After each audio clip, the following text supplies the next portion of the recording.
ಓಂ ಸಹನಾವವತು ಸಹನೌ ಭುನಕ್ತು ಸಹ ವೀರ್ಯಂ ಕರವಾವಹೈ ತೇಜಸ್ವಿನಾವಧೀತಮಸ್ತು ಮಾ ವಿದ್ವಿಷಾವಹೈ. ಓಂ ಶಾಂತಿ ಶಾಂತಿ ಶಾಂತಿ. ಶ್ರೀಕೃಷ್ಣ ಸರ್ವೂ ನಿನ್ನ ಸೇವೆಯಾಗಲಿ ಸ್ವಾಮಿ. ಎಲ್ಲ ಆಧ್ಯಾತ್ಮ ಬಂಧುಗಳಿಗೂ ನಮಸ್ಕಾರ ಮತ್ತು ಜ್ಞಾನದರ್ಶನಂ ವೇದಿಕೆಗೆ ಸ್ವಾಗತ.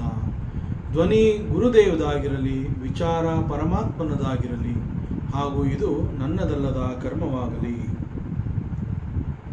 ಶ್ರೀಮದ್ ಭಾಗವತ ಮಹಾಪುರಾಣ 11ನೇ ಸ್ಕಂದ. ಮೊದಲಿಗೆ ಮಂಗಳಾಚರಣೆ. ಜನ್ಮಾದ್ಯಸ್ಯ ಯತೋನ್ಮಯಾದಿತರತಃ ಚಾರ್ತೇಷ್ವಭಿಘ್ನಸ್ವರಾಟ್ ತೇನೇ ಬ್ರಹ್ಮಹೃದಾಯ ಆದಿಕವಯೇ ಮುಹ್ಯಂತಿ ಯತ್ಸೂರಯಃ ತೇಜೋ ವಾರಿಮೃದಾಂ ಯಥಾ ವಿನಿಮಯೋ ಯತ್ರ ತ್ರಿಸರ್ಗೋ ಮೃಷಾ ಧಾಮ್ನಾ ಸ್ವೇನ ಸದಾ ನಿರಸ್ತಕುಹಕಂ ಸತ್ಯಂ ಪರಂ ಧೀಮಹಿ ನಾರಾಯಣಂ ನಮಸ್ಕೃತ್ಯ ನರಂ ಚೈವ ನರೋತ್ತಮಂ ದೇವೀಂ ಸರಸ್ವತೀಂ ವ್ಯಾಸಂ ತತೋ ಜಯಮುದೀರಯೇತ್ ತತೋ ಜಯಮುದೀರಯೇತ್. ಪರಮಾತ್ಮ ಉದ್ಧವನಿಗೆ ಉಪದೇಶಗಳನ್ನು ಮಾಡ್ತಾ ಬಂದಿದ್ದಾನೆ ಮತ್ತು ಹೇಳ್ತಾನೆ, ಹೇ ಉದ್ಧವ, ನಾನು ಎಲ್ಲ ಪ್ರಾಣಿಗಳ ಒಳಗೆ ಹೊರಗೆ ಸರ್ವತ್ರ ಎಲ್ಲ ಕಡೆನೂ ಇರುವಂತಹವನು ನಾನು. ಹೇಗೆ ಈ ಸೂಕ್ಷ್ಮ ಪಂಚಭೂತಗಳು ಅನ್ನುವಂತಹದ್ದು ಎಲ್ಲ ಕಡೆ ಇರುತ್ತೆ, ಆ ರೀತಿಯಲ್ಲಿ ನಾನು ಸಮಸ್ತ ಪ್ರಾಣಿಗಳ ಒಳಗೆ ಹೊರಗೆ ಎಲ್ಲ ಕಡೆ ನಾನೇ ಇರುವಂತಹದ್ದು. ನನಗೆ ಒಳಗೆ ಹೊರಗೆ ಅನ್ನೋದಕ್ಕೆ ವ್ಯತ್ಯಾಸವೇ ಇಲ್ಲ. ಯಾಕೆ ಅಂತಂದರೆ ಕಾರಣ ನಾನು ಅನಾವರಣ, ನನಗೆ ಬೌಂಡ್ರಿನೇ ಇಲ್ಲ. ಆದ್ದರಿಂದ ಒಂದೇ ಅದ್ವಿತೀಯ ಆತ್ಮ ನಾನು ಸರ್ವವ್ಯಾಪಿಕನಾಗಿದ್ದೀನಿ. ಹೀಗೆ ಉದ್ಧವನಿಗೆ ತಿಳಿಸಿ, ಉದ್ಧವ ಕೇಳಿರ್ತಾನೆ, ಪರಮಾತ್ಮ ನನಗೆ ಸಿದ್ಧಿಗಳ ಬಗ್ಗೆ ಸ್ವಲ್ಪ ಜ್ಞಾನವನ್ನು ಕೊಡು. ಸಿದ್ಧಿಗಳು ಅಂತಂದರೆ ಒಟ್ಟು ಎಷ್ಟಿದೆ, ಆ ಸಿದ್ಧಿಗಳನ್ನು ಹೇಗೆ ಪಡ್ಕೊಳ್ಳುವಂತಹದ್ದು, ಆ ಸಿದ್ಧಿಗಳನ್ನು ಪಡ್ಕೋಬೇಕು ಅಂತಂದರೆ ಯಾವ ರೀತಿಯಲ್ಲಿ ಅದಕ್ಕೆ ಸಾಧನೆಯನ್ನು ಮಾಡಬೇಕು, ಹೀಗೆ ಎಲ್ಲ ವಿವರಗಳನ್ನು ಪರಮಾತ್ಮನಿಂದ ತಿಳಿಯ ಬಯಸಿರ್ತಾನೆ. ಅದರಂತೆ ಪರಮಾತ್ಮ ಬಹಳ ವಿಸ್ತಾರವಾಗಿ ಉದ್ಧವನಿಗೆ ಎಲ್ಲ ರೀತಿಯ ಸಿದ್ಧಿಗಳ ಬಗ್ಗೆ, ಅವುಗಳನ್ನು ಹೇಗೆ ಪಡ್ಕೊಳ್ಳುವಂತಹದ್ದು ಮತ್ತು ಅವುಗಳ ಉಪಯೋಗ ಏನು, ಈ ರೀತಿ ಸಮಸ್ತವನ್ನು ತಿಳಿಸಿಕೊಡ್ತಾನೆ. ತಿಳಿಸಿಕೊಟ್ಟ ನಂತರ ಪರಮಾತ್ಮ ಉದ್ಧವನನ್ನು ದೃಷ್ಟಿಸಿ ನೋಡ್ತಾನೆ. ಆದರೆ Uddhava is A true devotee. ಅವನಿಗೆ ಈ ಒಂದು ಸಾಧನೆಯಲ್ಲಿ ಪರಮಾತ್ಮನನ್ನು ಹೊಂದಬೇಕು ಅನ್ನುವಂತಹದ್ದು ಅವನ ಮುಖ್ಯ ಉದ್ದೇಶವಾಗಿರುತ್ತೆ. ಆದ್ದರಿಂದ ಈ ಸಿದ್ಧಿಗಳ ಬಗ್ಗೆ ವಿಚಾರ ಕೇಳಿರ್ತಾನೆ ನಿಜ, ಆದರೆ ಅವುಗಳಲ್ಲಿ ಅವನಿಗೆ ಆಸಕ್ತಿ ಇದ್ದಂತೆ ತೋರಲಿಲ್ಲ ಅವನ ಮುಖಭಾವ. So Uddhava he finds no interest in all these siddhis. So ಇದು ಪರಮಾತ್ಮ ಕೂಡ ಇದನ್ನು ಗುರುತಿಸ್ತಾನೆ. ಆನಂತರದಲ್ಲಿ ಉದ್ಧವ ಮತ್ತೆ ಪರಮಾತ್ಮನನ್ನು ಕುರಿತು ಮತ್ತೆ ಪ್ರಶ್ನೆಯನ್ನು ಮಾಡೋದಕ್ಕೆ ಮುಂದೆ ಬರ್ತಾನೆ. So now we are entering into the 16th chapter of the 11th canto of Srimad Bhagavata Mahapurana. So ಇಲ್ಲಿ ಭಗವಂತನ ವಿಭೂತಿಗಳ ಬಗ್ಗೆ ಪರಮಾತ್ಮ ತಾನೇ ಹೇಳ್ತಾನೆ. ಸೊ ಇಲ್ಲಿ ಉದ್ಧವ ಪ್ರಶ್ನೆ ಮಾಡ್ತಾನೆ, ತ್ವಂ ಬ್ರಹ್ಮ ಪರಮಂ ಸಾಕ್ಷಾತ್ ಅನಾದ್ಯಂತಂ ಅಪಾವೃತಂ ಸರ್ವೇಷಾಮಪಿ ಭಾವಾನಾಂ ತ್ರಾಣಃ ಸ್ಥಿತಿಃ ಅಪಿ ಉದ್ಭವಃ. ಹೇ ಪರಮಾತ್ಮ, ನೀನು ಸಾಕ್ಷಾತ್ ಭಗವಂತನಾಗಿದೆಯಾ, ನೀನು ಪರಬ್ರಹ್ಮ, ಪರಮಾತ್ಮ ಸ್ವರೂಪಿ. ನಿನಗೆ ಆದಿ ಅಂತ್ಯ ಅನ್ನುವಂತಹದ್ದೇ ಇಲ್ಲ. ಒಬ್ಬ ಜೀವನಿಗೆ ಅಂತಂದರೆ ಜೀವಾತ್ಮ ಅಂತಂದಾಗ ಅವನಿಗೆ ಒಂದು ಪ್ರಾರಂಭ ಇರುತ್ತೆ, ದಟ್ ಈಸ್ ಆದಿ. ಅದರಂತೆ ಅವನಿಗೆ ಪ್ರಾರಂಭ ಅಂತ ಅನ್ನುವಂತಹದ್ದು ಇದ್ದಿದ್ದರಿಂದ ಆ ಪ್ರಾರಂಭದ ನಂತರದಲ್ಲಿ ಅವನಿಗೆ ಅಂತ್ಯ ಅನ್ನುವಂತಹದ್ದು ಕೂಡ ಇರುತ್ತೆ. ಸೊ ದಿಸ್ ಪ್ರಾರಂಭ, ದಟ್ ಈಸ್ ಆದಿ ಆ್ಯಂಡ್ ಅಂತ್ಯ, they are limitations to the ಜೀವಾತ್ಮ. ಸೊ ನಿನ್ನಲ್ಲಿ ಆ ರೀತಿ ನೋಡೋದಕ್ಕಾಗೋದಿಲ್ಲ. ಯಾಕೆ ಅಂತಂದರೆ ಯು ಆರ್ ಲಿಮಿಟ್ಲೆಸ್. ನೀನು ಸಾಕ್ಷಾತ್ ಭಗವಂತ. ನಿನ್ನಲ್ಲಿ ಆ ರೀತಿ ಇಲ್ಲ. There is no boundary for you. You are in and out of this universe. ಇಡೀ ವಿಶ್ವದಲ್ಲಿ ಎಲ್ಲ ಕಡೆ ನೀನು ಇರೋಂತಹವನು. ಎಲ್ಲವುಗಳನ್ನು ಆವರಿಸ್ಕೊಂಡಿದೆಯಾ ನೀನು. ಎಲ್ಲವುಗಳನ್ನು ಆವರಿಸ್ಕೊಂಡಿದ್ರೂ ಕೂಡ ಯಾವುದಕ್ಕೂ ನೀನು ಅಂಟ್ಕೊಂಡಿಲ್ಲ. ಸೊ ನಿನ್ನ ಮಹಿಮೆ ಮತ್ತು ಶಕ್ತಿ ಅಂತಂದರೆ ದಟ್ ಈಸ್ ಅದ್ವಿತೀಯ. ಅದ್ವಿತೀಯ ತತ್ವ ಅಂತಂದರೆ ಅದನ್ನು ನಿನ್ನನ್ನು ನೋಡಿ ನಾವು ಕಲಿಬೇಕಾಗತ್ತೆ. That philosophy you have got, you are that philosophy in fact. So you are the cause for all existence. ಇಲ್ಲಿ ವಿಶ್ವದಲ್ಲಿ ಏನೆಲ್ಲವನ್ನು ನಾವು ಎಕ್ಸಿಸ್ಟೆನ್ಸ್ ಅಂತ ಹೇಳ್ತೀವಿ, ಆ ಎಲ್ಲ ಎಕ್ಸಿಸ್ಟೆನ್ಸ್ಗೆ ಯು ಆರ್ ದಿ ಕಾಸ್. ಎಲ್ಲ ಪ್ರಾಣಿ ಪದಾರ್ಥಗಳ ಉತ್ಪತ್ತಿ, ನಂತರದಲ್ಲಿ ಸ್ಥಿತಿ ಹಾಗೂ ಲಯ, ಅವೆಲ್ಲಕ್ಕೂ ನೀನೇ ಕಾರಣನಾಗಿದೆಯಾ ಭಗವಂತ. So in this huge universe there are plenty of jantus. Jantus ಅಂತಂದರೆ ಒನ್ಸ್ ಅಗೇನ್ ಈ ಒಂದು ಸೃಷ್ಟಿಯಲ್ಲಿ ಜನ್ಮ, ದಟ್ ಈಸ್ ಹುಟ್ಟು ಅಂತ ನಾವೇನು ಹೇಳ್ತೀವಿ, ಅಂತಹ ಹುಟ್ಟು ದಟ್ ಈಸ್ ಜನ್ಮ. ಜನ್ಮವನ್ನು ತಗೊಂಡು ಯಾವುದೆಲ್ಲವೂ ಬಂದಿರುತ್ತೆ, they are called the jantus. So jantus ಅಂತಂದಾಗ ಅದು ಪ್ರಾಣಿಗಳ, ಮನುಷ್ಯನ ಆ ರೀತಿಯಲ್ಲ. ಯಾವುದೆಲ್ಲವೂ ಈ ಪ್ರಪಂಚದಲ್ಲಿ ಜನ್ಮದ ಕಾರಣದಿಂದ ಇಲ್ಲಿಗೆ ಬಂದಿರುತ್ತೆ, they are called the jantus. So ಈ ಒಂದು ವಿಶ್ವದಲ್ಲಿ there are plenty of such jantus. ಅವುಗಳಲ್ಲಿ ಕೆಲವು ಉತ್ತಮ ಅಂತ ಗುರುತಿಸ್ಕೊಂಡಿರುತ್ತೆ, ಮತ್ತು ಕೆಲವುಗಳು ಮಧ್ಯಮ ಹಾಗೂ ಕೆಲವುಗಳು ನೀಚ ಅಂತ ಹೇಳಿ ಆ ರೀತಿ ಈ ಜಂತುಗಳು ತಮ್ಮನ್ನು ತಾವು ಬಿಕಾಸ್ ಆಫ್ ದಿ ಪೂರ್ವ ಸಂಸ್ಕಾರಾಸ್ ಆರ್ ದಿ ವಾಸನಾಸ್ ಅವುಗಳು ತಮ್ಮನ್ನು ಗುರುತಿಸ್ಕೊಂಡಿರುತ್ತೆ. ಆದರೆ ನೀನು ಉತ್ತಮವಾದ ಜಂತುಗಳಲ್ಲೂ, ಮಧ್ಯಮವಾದ ಜಂತುಗಳಲ್ಲೂ, ನೀಚ ಜಂತುಗಳಲ್ಲೂ ನೀನು ಎಲ್ಲದರಲ್ಲಿಯೂ ನೀನು ಸ್ಥಿತನಾಗಿದೆಯಾ ಭಗವಂತ, ಕಾರುಣ್ಯಮೂರ್ತಿ. ಎಲ್ಲದರಲ್ಲೂ ನೀ ಇರ್ತೀಯ. That is your glory. ಅದೇ ನಿನ್ನ ಮಹಿಮೆ. ಯಾಕೆ ಅಂತಂದರೆ ಸಾಮಾನ್ಯವಾಗಿ ಮನುಷ್ಯ ಅಂತ ಹೇಳಿದಾಗ ಒಂದು ಲಿಮಿಟೇಷನ್ಸ್ ಹೇಗೆ ಅಂತಂದರೆ ಅವನಿಗೆ ತನ್ನ ಮನಸ್ಸನ್ನೇ ಅರಿತುಕೊಳ್ಳುವಂತಹ ಶಕ್ತಿ ಇಲ್ಲ. ನನ್ನ ಮನಸ್ಸು ಈಗ ಹೇಗಿದೆ, ಮುಂದೆ ಏನಾಗುತ್ತೆ, ಹಿಂದೆ ಹೇಗಿತ್ತು, ಹೇಗೆ ನಾನು ನನ್ನ ಮನಸ್ಸಿನ ಸ್ಥಿತಿಯನ್ನು ಕಾಪಾಡ್ಕೋಬೇಕು, ನನ್ನ ಮನಸ್ಸಿನಲ್ಲಿ ಈಗ ಏನು ನಡೀತಾ ಇದೆ, ಅದು ಸರಿನಾ ತಪ್ಪಾ, ಹೀಗೆ ತನ್ನ ಮನಸ್ಸನ್ನು ಕುರಿತು ಅವನಿಗೆ ಅದರ ಬಗ್ಗೆನೇ ಸಂಪೂರ್ಣವಾಗಿ ಜ್ಞಾನ ಅನ್ನುವಂತಹದ್ದಿಲ್ಲ. ಅಂತಹವರಿಗೆ ನೀನು ಹೇಗೆ ತಾನೇ ಅವರ ಅರಿವಿಗೆ ಸಿಗ್ತೀಯ? ನೀನು ಎಲ್ಲರಲ್ಲೂ ಇರ್ತೀಯ.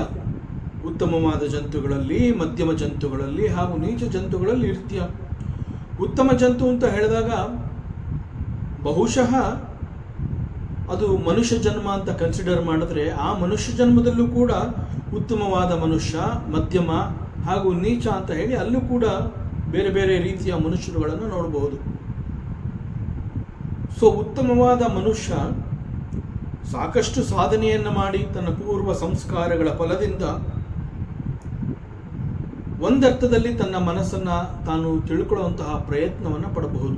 ಅವನಿಗೆ ಸ್ವಲ್ಪ ಮಟ್ಟಿಗೆ ನಿನ್ನ ಬಗ್ಗೆ ಗೊತ್ತಾಗಬಹುದು, ಪೂರ್ಣವಾಗಿ ಅವನಿಗೆ ಗೊತ್ತಾಗತ್ತೆ ಅಂತ ಏನಿಲ್ಲ. ಆದರೂ ಅವನ ಪ್ರಯತ್ನ ಇರೋದ್ರಿಂದ ಸ್ವಲ್ಪ ಮಟ್ಟಿಗೆ ಅವನು ತಿಳ್ಕೋಬಹುದು. ಆದರೆ ಏನೂ ಗೊತ್ತಿಲ್ಲ, ಮನಸ್ಸು ಅಂತಂದ್ರೇ ಗೊತ್ತಿಲ್ಲ, ನನ್ನ ಮನಸ್ಸಿನ ಸ್ಥಿತಿ ಹೇಗಿದೆ, ಈ ಮನಸ್ಸನ್ನು ನಾನು ಹೇಗೆ ಇಟ್ಕೋಬೇಕು, ಈ ಯಾವುದೂ ಗೊತ್ತಿಲ್ಲದೆ ಇರುವಂತಹ ಜಂತುಗಳಿಗ ಅರಿವಿಗೆ ನೀನು ಹೇಗೆ ಸಿಗ್ತೀಯಪ್ಪ? So it is impossible for such people to know your glory. ಅಂತಹವರಿಗೆ ನಿನ್ನ ಮಹಿಮೆನೇ ಗೊತ್ತಾಗೋದಿಲ್ಲ. ಎಲ್ಲ ಸ್ವಲ್ಪ ಆಧ್ಯಾತ್ಮದ ಸಾಧನೆ, ಒಬ್ಬ ಗುರು ಹಿರಿಯರ ಆಶೀರ್ವಾದ, ಪೂರ್ವ ಜನ್ಮಗಳ ಸಂಸ್ಕಾರದ ಕಾರಣದಿಂದ ಪರಮಾತ್ಮನ ವಿಚಾರ, ಆತ್ಮದ ಬಗ್ಗೆ ಆಸಕ್ತಿ ಹಾಗೂ ಪರಮಾತ್ಮನ ಮಹಿಮೆಗಳನ್ನು ತಿಳ್ಕೊಳ್ಳುವಂತಹ ಪ್ರಯತ್ನವನ್ನು ಮನುಷ್ಯ ಮಾಡ್ತಾನೆ. ಅದು ಕೂಡ ಪೂರ್ಣವಾಗಿ ಅಲ್ಲ, ಅವನ ಯೋಗ್ಯತೆಗೆ ತಕ್ಕಂತೆ ಅವನು ಮಾಡ್ಕೋತಾ ಇರ್ತಾನೆ.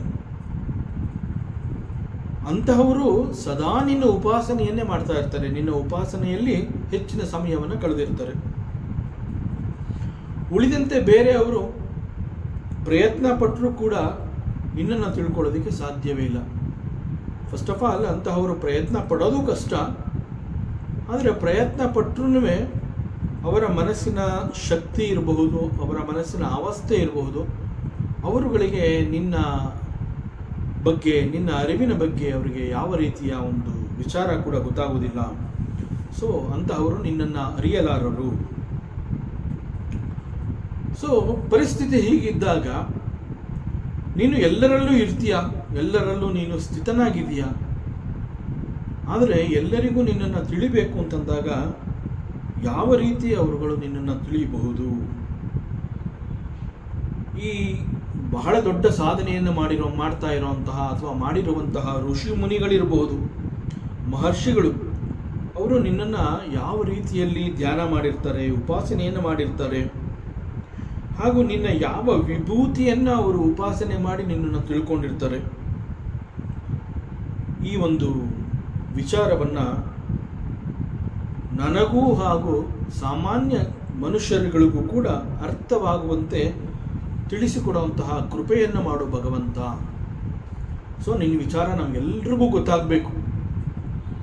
ಆದ್ದರಿಂದ ನೀನೇ ಅದನ್ನು ತಿಳಿಸ್ಕೊಡ್ಬೇಕು, ಇನ್ಯಾರಿಗೂ ಆ ಶಕ್ತಿ ಇಲ್ಲ. ಸೊ ನನ್ನಂತಹ ಸಾಮಾನ್ಯನಿಗೂ ಇದು ಅರ್ಥ ಆಗಬೇಕು, ಹಾಗೂ ಇದು ಎಲ್ಲ ಅನೇಕ ಜನಗಳಿಗೂ ಕೂಡ ನಿನ್ನ ಒಂದು ಮಹಿಮೆ ಅರ್ಥ ಆಗೋ ಹಾಗೆ ನೀನು ದಯಮಾಡಿ ಜ್ಞಾನವನ್ನು ನಮಗೆಲ್ರಿಗೂ ಕೊಡು, ಕೃಪೆ ಮಾಡು ಅಂತ ಕೇಳ್ಕೊತಾನೆ. ಸಮಸ್ತ ಪ್ರಾಣಿಗಳ ಅಂತರಾತ್ಮ ನೀನು, ಎಲ್ಲರಲ್ಲೂ ಇರೋವನು ನೀನು. ನೀನು ಎಲ್ಲರಲ್ಲಿಯೂ ಬಹಳ ಗುಪ್ತವಾಗಿದ್ದುಕೊಂಡು ಜೊತೆಗೆ ಅನೇಕ ಲೀಲೆಗಳನ್ನು ಕೂಡ ನೀನು ಮಾಡ್ತೀಯ. ಸೊ ಯು ಆರ್ ಸರ್ವಶಕ್ತ, ಯು ಆರ್ ಕೇಪಬಲ್. ಎಲ್ಲರಲ್ಲೂ ಇರ್ತೀಯ, ಎಲ್ಲೆಲ್ಲೋ ಅನೇಕ ರೀತಿಯ ಮಹಿಮೆಗಳನ್ನು ಮಾಡ್ತಾ ಇರ್ತೀಯ. ಮತ್ತು ನೀನು ಎಲ್ಲೇ ಇದ್ದರೂ ಎಲ್ಲವನ್ನ ನೋಡುವಂತಹ ಸಾಮರ್ಥ್ಯವನ್ನು ನೀನು ಹೊಂದಿದೀಯ. So you are called the sakshi. ನೀನು ಎಲ್ಲೇ ಇದ್ದರೂ ಎಲ್ಲವನ್ನ ಅರಿಯುವಂತಹ ಶಕ್ತಿ, ತಿಳಿಯುವಂತಹ, ನೋಡುವಂತಹ ಶಕ್ತಿ ನಿನಗಿದೆ. ಆದರೆ ಮಾಯೆಗೆ ಒಳಗಾದಂತಹ ಸಾಮಾನ್ಯ ಜನಗಳು ನಿನ್ನನ್ನು ನೋಡೋಕ್ಕೆ ಸಾಧ್ಯವಾಗ್ತಾ ಇಲ್ಲ. ನೀ ಎಲ್ಲರನ್ನೂ ನೋಡ್ತಾ ಇದೀಯಾ, ಎಲ್ಲವನ್ನ ನೀನು ಅರಿಯಬಲ್ಲೆ. ಆದರೆ ಎಲ್ಲರಿಗೂ ಕೂಡ, ಎಸ್ಪೆಷಲಿ ಸಾಮಾನ್ಯ ಮನುಷ್ಯರುಗಳು ನಿನ್ನನ್ನು ನೋಡೋದಕ್ಕೆ ಸಾಧ್ಯವಾಗ್ತಾ ಇಲ್ಲ. ಯಾಕೆ? ನೀ ಎಲ್ಲೆಲ್ಲೂ ನೀನಿದ್ರು, ಅವರಲ್ಲೂ ನೀನು ಸ್ಥಿತನಾಗಿದ್ರೂ ಯಾಕೆ ಅವರುಗಳಿಗೆ ನಿನ್ನನ್ನು ನೋಡೋದಕ್ಕೆ ಸಾಧ್ಯವಾಗ್ತಾ ಇಲ್ಲ ಅಂತಂದರೆ, ಅವರೆಲ್ಲ ಮಾಯೆಗೆ, ಮೋಹಕ್ಕೆ ಒಳಗಾಗಿರ್ತಾರೆ. ಸೊ ಯಾವಾಗ because of the maya and ಮೋಹಕ್ಕೆ ಒಳಗಾಗಿರ್ತಾರೆ, ಆಗ ಸತ್ಯ ತಿಳಿಯೋದಕ್ಕಾಗೋದಿಲ್ಲ. Satya means the atma or the paramatma. So ಪರಮಾತ್ಮನನ್ನು ತಿಳ್ಕೊಳ್ಳೋದಕ್ಕೆ ಸಾಧ್ಯವೇ ಇಲ್ಲ. ಯಾಕೆ ಅಂತಂದರೆ ಅವರು ಒಂದು ರೀತಿಯ ಮೋಹಕ್ಕೆ ಒಳಗಾಗಿರ್ತಾರೆ, ಮಾಯೆಗೆ ಸಿಕ್ಕಿ ಬಿದ್ದಿರ್ತಾರೆ. ಹೇ ಲಾರ್ಡ್, ಹೇ ಭಗವಂತ, ದಯಮಾಡಿ ಕ್ಯಾನ್ ಯು ಎಕ್ಸ್ಪ್ಲೈನ್ ಯುವರ್ ವಿಭೂತೀಸ್, ನಿನ್ನ ವಿಭೂತಿಗಳ ವರ್ಣನೆಯನ್ನು ಮಾಡು ತಂದೆ. ಇಲ್ಲಿ ಉದ್ಧವ ಪರಮಾತ್ಮನನ್ನು ನಿನ್ನ ವಿಭೂತಿಗಳ ವರ್ಣನೆಯನ್ನು ನೀನೇ ಮಾಡು. ಸೊ ನೀನು ಮಾಡಿದ್ರೆ ಸಾಮಾನ್ಯ ಮನುಷ್ಯನಿಗೂ ಕೂಡ ಹಾಗೂ ನನಗೂ ಕೂಡ ಇದು ಅರ್ಥವಾಗ್ಬೋದು. ಅರ್ಥವಾಗುವಂತೆ ನೀನು ಇವೆಲ್ಲವನ್ನು ತಿಳಿಸಿಕೊಡು, ಇಂತಹ ಜ್ಞಾನವನ್ನು ಕೊಡು ಅಂತ ಈ ವಿಚಾರದಲ್ಲಿ ದಯಮಾಡಿ ಕೃಪೆ ಮಾಡು ಅಂತ ಕೇಳ್ಕೊತಾ ಇದ್ದಾನೆ. ಇಲ್ಲಿ ವಿಭೂತಿ ಅಂತಂದರೆ it is called the divine properties ಅಂತ ಕೂಡ ಹೇಳ್ಬೋದು, ಅಥವಾ ಒಂದು ರೀತಿಯ ಐಶ್ವರ್ಯ ಅಂತ ಹೇಳಬಹುದು. ವಿಭೂತಿ ಅಂತಂದರೆ ದೈವಿ ಸಂಪತ್ತು. ವಿವಿಧಂ ಭವತಿ ಪ್ರತ್ಯಕ್ಷ ರೂಪೇಣ ಇತಿ ವಿಭೂತಿ ಅಂತ ಹೇಳ್ತಾರೆ. ಸೊ ಈ ಪ್ರಪಂಚದಲ್ಲಿ ಏನೆಲ್ಲ ವೈಭವಗಳನ್ನು ನಾವು ನೋಡ್ತೀವಿ, ಏನೆಲ್ಲವೂ ವಿಜೃಂಭಿಸ್ತಾ ಇದೆ ಇಲ್ಲಿ, ಅವೆಲ್ಲವನ್ನ ನೋಡಿ ಈ ಎಲ್ಲವುಗಳಲ್ಲಿ ಭಗವಂತನ ಮಹಿಮೆ ಅಲ್ಲದೆ ಬೇರೆ ಏನೂ ಅಲ್ಲ. ಅದಕ್ಕೆ ಅದು ಅಷ್ಟೊಂದು ವಿಜೃಂಭಿಸ್ತಾ ಇದೆ. ಅದು ಭಗವಂತನ ಮಹಿಮೆ ಆದ ಕಾರಣದಿಂದ ಅಲ್ಲಿ ವೈಭವವನ್ನು ನೋಡಬಹುದು. ಇಲ್ಲ ಅಂತಂದ್ರೆ ಆ ವೈಭವ ಕಾಣ್ತಾ ಇಲ್ಲ. ಇಟ್ ಈಸ್ ವೈಭವ ಆರ್ ಇಟ್ ಈಸ್ ವಿಜೃಂಭಿಸ್ತಾ ಇದೆ is because of you. So ಅದರಿಂದ ಇವೆಲ್ಲವೂ ಭಗವಂತನ ಮಹಿಮೆ ಅಲ್ಲದೆ ಬೇರೆ ಏನೂ ಅಲ್ಲ. ಸೊ ನಾವು ಏನೆಲ್ಲವನ್ನು ಬಹಳ ಆಶ್ಚರ್ಯದಿಂದ ವಿಸ್ಮಯದಿಂದ ಅದನ್ನೆಲ್ಲ ನೋಡಿ ಆಶ್ಚರ್ಯಚಕಿತರಾಗ್ತೀವಿ, ವಿಸ್ಮಯವನ್ನು ಪಡ್ತೀವಿ. ಎಷ್ಟೊಂದು ಅದ್ಭುತ ಇದು ಅಂತ ನಾವು ಉದ್ಗಾರಗಳನ್ನು ಘೋಷಣೆಗಳನ್ನು ಮಾಡ್ತೀವಿ. It is all because of the glorifications of the lord. So all these are the reflections of the same paramatma. It is all because of the reflections of the same paramatma. ಇವೆಲ್ಲ ನಮ್ಮ ಗಮನಕ್ಕೆ ಸಿಗ್ತಾ ಇದೆ. ಅವುಗಳನ್ನು ಗಮನಿಸುವ ಮೂಲಕ ಮತ್ತೆ ನಾವೆಲ್ಲ ನಿನ್ನನ್ನು ನೋಡುವಂತಹ ಪ್ರಯತ್ನವನ್ನು ಮಾಡ್ತೀವಿ. ನಿನ್ನ ಕಡೆ ನಮ್ಮ ಗಮನವನ್ನು ತಗೊಂಡು ಬರೋ ಹಾಗೆ ನಾವು ಮಾಡ್ತೀವಿ. ಆದುದರಿಂದ ಹೇ ಭಗವಂತ, ನನಗೆ ಹಾಗೂ ಎಲ್ಲರಿಗೂ ಕೂಡ ನಿನ್ನ ವಿಭೂತಿಗಳನ್ನು ತಿಳಿಸ್ಕೊಡು. ಹೀಗೆ ಪರಮಾತ್ಮನಲ್ಲಿ ಒಂದು ಬೇಡಿಕೆಯನ್ನು ಉದ್ಧವ ಇಡ್ತಾನೆ. ಸೊ ಪರಮಾತ್ಮ ಈ ಪ್ರಶ್ನೆಯನ್ನು ಉದ್ಧವನಿಂದ ಕೇಳಲ್ಪಟ್ಟವನಾಗಿ ಬಹಳ ಆಶ್ಚರ್ಯದಿಂದ ಉದ್ಧವನೊಂದಿಗೆ ಸಂಭಾಷಣೆಯನ್ನು ಮಾತನಾಡ್ತಾನೆ. ಏವಂ ಏತತ್ ಅಹಂ ಪೃಷ್ಟಃ ಪ್ರಶ್ನಂ ಪ್ರಶ್ನವಿದಾಂ ವರಃ ಯುಯುತ್ಸಾನ ವಿನಾಶನೆ ಸಪತ್ನೈರರ್ಜುನೇನ ವೈ. ಸೊ ಪರಮಾತ್ಮನಿಗೆ ಯಾವಾಗ ಉದ್ಧವ ಇಂತಹ ಒಂದು ಪ್ರಶ್ನೆಯನ್ನು ಮಾಡ್ತಾನೆ, ಅದು ಪರಮಾತ್ಮನಿಗೆ ಒಂದು ಹಳೆಯ ನೆನಪನ್ನು ತಂದುಕೊಡುತ್ತೆ. ಹೇ ಪ್ರಿಯ Uddhava, you are very intelligent. ನೀನು ಬಹಳ ಬುದ್ಧಿವಂತ ಅಪ್ಪ. ಯಾಕೆಂತಂದರೆ ಪ್ರಶ್ನೆಯ ಮರ್ಮವನ್ನು ಅರಿತು ಆ ಪ್ರಕಾರದಲ್ಲಿ ನಿನಗೆ ಯಾವ ಉತ್ತರ ಬೇಕು ಅನ್ನುವಂತಹದ್ದನ್ನು ಕೇಳಿ ತಿಳ್ಕೊಳ್ಳುವಂತಹ ಸಾಮರ್ಥ್ಯ ನಿನ್ನಲ್ಲಿದೆ. ಇಂತಹವರನ್ನ ಬುದ್ಧಿವಂತರು ಅಂತ ಹೇಳ್ತಾರೆ. So you are a buddhiman. ಇಲ್ಲಾಂದರೆ ನೀನು ಇಂತಹ ಒಂದು ಪ್ರಶ್ನೆಯನ್ನು ಮಾಡೋದಕ್ಕೆ ಆಗ್ತಾ ಇರಲಿಲ್ಲ. Since you are a buddhiman, you have ask this type of question. So ಪ್ರಶ್ನೆಯ ಮರ್ಮವನ್ನು ತಿಳಿಯುವಂತಹವ್ರನ್ನ ಬುದ್ಧಿವಂತರು ಅಂತ ಕರೀತಾರೆ. ನೀನು ಆ ಸಾಲಿನಲ್ಲಿ ಕಂಡು ಬಂದಿದೆಯಪ್ಪ. ಸೊ ಅಂತಹವರಲ್ಲಿ ನೀನು ಶ್ರೇಷ್ಠ. ಅಂತಹ ಅನೇಕ ಬುದ್ಧಿವಂತರು ಇರ್ತಾರೆ, ಅಂತಹವರಲ್ಲಿ you are great, you are shreshtha. So ನೀ ಈಗ ಪ್ರಶ್ನೆ ಮಾಡಿದೆಯಲ್ಲ, ಇದು ನನಗೆ ಹಳೆಯ ಒಂದು ನೆನಪು ಜ್ಞಾಪಕಕ್ಕೆ ಬರ್ತಾ ಇದೆ. I remember one such incident Uddhava. ಬಹಳ ಹಿಂದೆ ಕುರುಕ್ಷೇತ್ರದ ಯುದ್ಧದ ಸಮಯದಲ್ಲಿ ಅಲ್ಲಿ ಪಾಂಡವರಿಗೆ ಮತ್ತು ಕೌರವರಿಗೆ ಒಂದು ಯುದ್ಧ ನಡೆಯುತ್ತೆ. There was a war between the Kauravas and the Pandavas that happened in Kurukshetra. So ಆ ಒಂದು ಯುದ್ಧ ಕ್ಷೇತ್ರದಲ್ಲಿ, ಕುರುಕ್ಷೇತ್ರದಲ್ಲಿ ಇನ್ನೇನು ಆ ಯುದ್ಧ ಪ್ರಾರಂಭವಾಗಬೇಕು. ಆ ಸಮಯದಲ್ಲಿ ಎದುರಾಳಿಗಳು ಯಾರ್ಯಾರಿದ್ದಾರೆ ಅನ್ನುವಂತಹದ್ದನ್ನು ತಿಳ್ಕೊಳ್ಳುವ ಅಪೇಕ್ಷೆಯಿಂದ ಅರ್ಜುನ ಭಗವಂತನನ್ನು ಒಂದು ಪ್ರಶ್ನೆಯನ್ನು ಮಾಡ್ತಾನೆ. ಹೇ ಪರಮಾತ್ಮ, ಇನ್ನೂ ಯುದ್ಧ ಪ್ರಾರಂಭ ಆಗಿಲ್ಲ, ಆದರೆ ನನ್ನ ಎದುರಿಗೆ ನಿಂತು ಯುದ್ಧ ಮಾಡುವಂತಹ ಧೀರರು ಯಾರು ಅನ್ನುವಂತಹದ್ದು ನಾನು ತಿಳ್ಕೋಬೇಕು. ಆದ್ದರಿಂದ ಇಲ್ಲಿ ಈ ಯುದ್ಧ ಭೂಮಿಯಲ್ಲಿ ಎರಡು ಸೇನೆಗಳು ಕೂಡ ಇಲ್ಲಿ ಬಂದು ನಿಂತಿದೆ. ಯುದ್ಧಕ್ಕೆ ಸನ್ನದ್ಧರಾಗಿ ನಾವೆಲ್ಲ ಇಲ್ಲಿ ಬಂದು ಸೇರಿದ್ದೀವಿ, ಆದರೆ ಇನ್ನೂ ಯುದ್ಧ ಪ್ರಾರಂಭವಾಗಿಲ್ಲ. ಆದ್ದರಿಂದ ಎರಡೂ ಸೇನೆಗಳ ಮಧ್ಯದಲ್ಲಿ ನೀನು ರಥನ ತಗೊಂಡು ಹೋದರೆ ನಾನು ಯುದ್ಧದಲ್ಲಿ ಯಾರ್ಯಾರು ಭಾಗವಹಿಸ್ತಾ ಇದ್ದಾರೆ, ಯಾರೆಲ್ಲರೂ ನಮ್ಮ ಎದುರಾಗಿ ನಿಂತು ಯುದ್ಧವನ್ನು ಮಾಡ್ತಾರೆ, ಸೊ ದಟ್ ಅವರ ಸಾಮರ್ಥ್ಯ ಏನು, ಯಾವ ಯಾವ ತಂತ್ರಗಾರಿಕೆಯನ್ನು ಅವರು ಹೂಡಬಹುದು ಅನ್ನುವಂತಹದ್ದನ್ನು ನಾನು ಮುಂಚಿತವಾಗಿ ಲೆಕ್ಕಾಚಾರ ಮಾಡ್ಕೋಬಹುದು. ಆದ್ದರಿಂದ ಪರಮಾತ್ಮ, ಎರಡೂ ಸೇನೆಗಳ ಮಧ್ಯದಲ್ಲಿ ರಥವನ್ನು ನಿಲ್ಲಿಸು, ನಾ ಎಲ್ಲರನ್ನು ನೋಡಬೇಕು ಅಂತ ಒಂದು ಬಯಕೆಯನ್ನು ವ್ಯಕ್ತಪಡಿಸ್ತಾನೆ. ಸೊ ಇನ್ನೂ ಯುದ್ಧ ಪ್ರಾರಂಭ ಆಗಿಲ್ಲ. ಪರಮಾತ್ಮ ಶ್ರೀಕೃಷ್ಣನಿಗೆ ಅರ್ಜುನನ ಮನಸ್ಥಿತಿ ಅರ್ಥ ಆಗುತ್ತೆ. So this is the right time. So ಭಗವಂತ ಏನು ಮಾಡ್ತಾನೆ, ಎರಡೂ ಸೇನೆಗಳ ಮಧ್ಯದಲ್ಲಿ ಅಂತ ಮಾತ್ರ ಅವನು ಕೇಳಿರ್ತಾನೆ ಅರ್ಜುನ.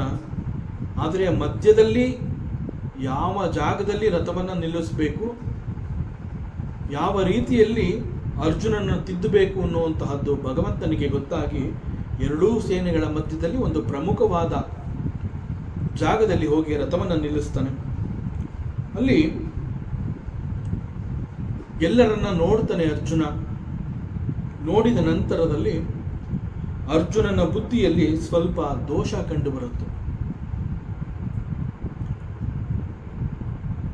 ಯುದ್ಧ ಭೂಮಿಯಲ್ಲಿ ತನ್ನ ಎದುರಿಗೆ ನಿಂತು ಹೋರಾಡ್ತಾ ಇರುವಂತಹವರು ಯಾರು ಅನ್ನೋದನ್ನ ಗಮನಿಸಿದಾಗ ಅರ್ಜುನನ ಬುದ್ಧಿಯಲ್ಲಿ ಒಂದು ರೀತಿಯ ದೋಷ ಉಂಟಾಗತ್ತೆ.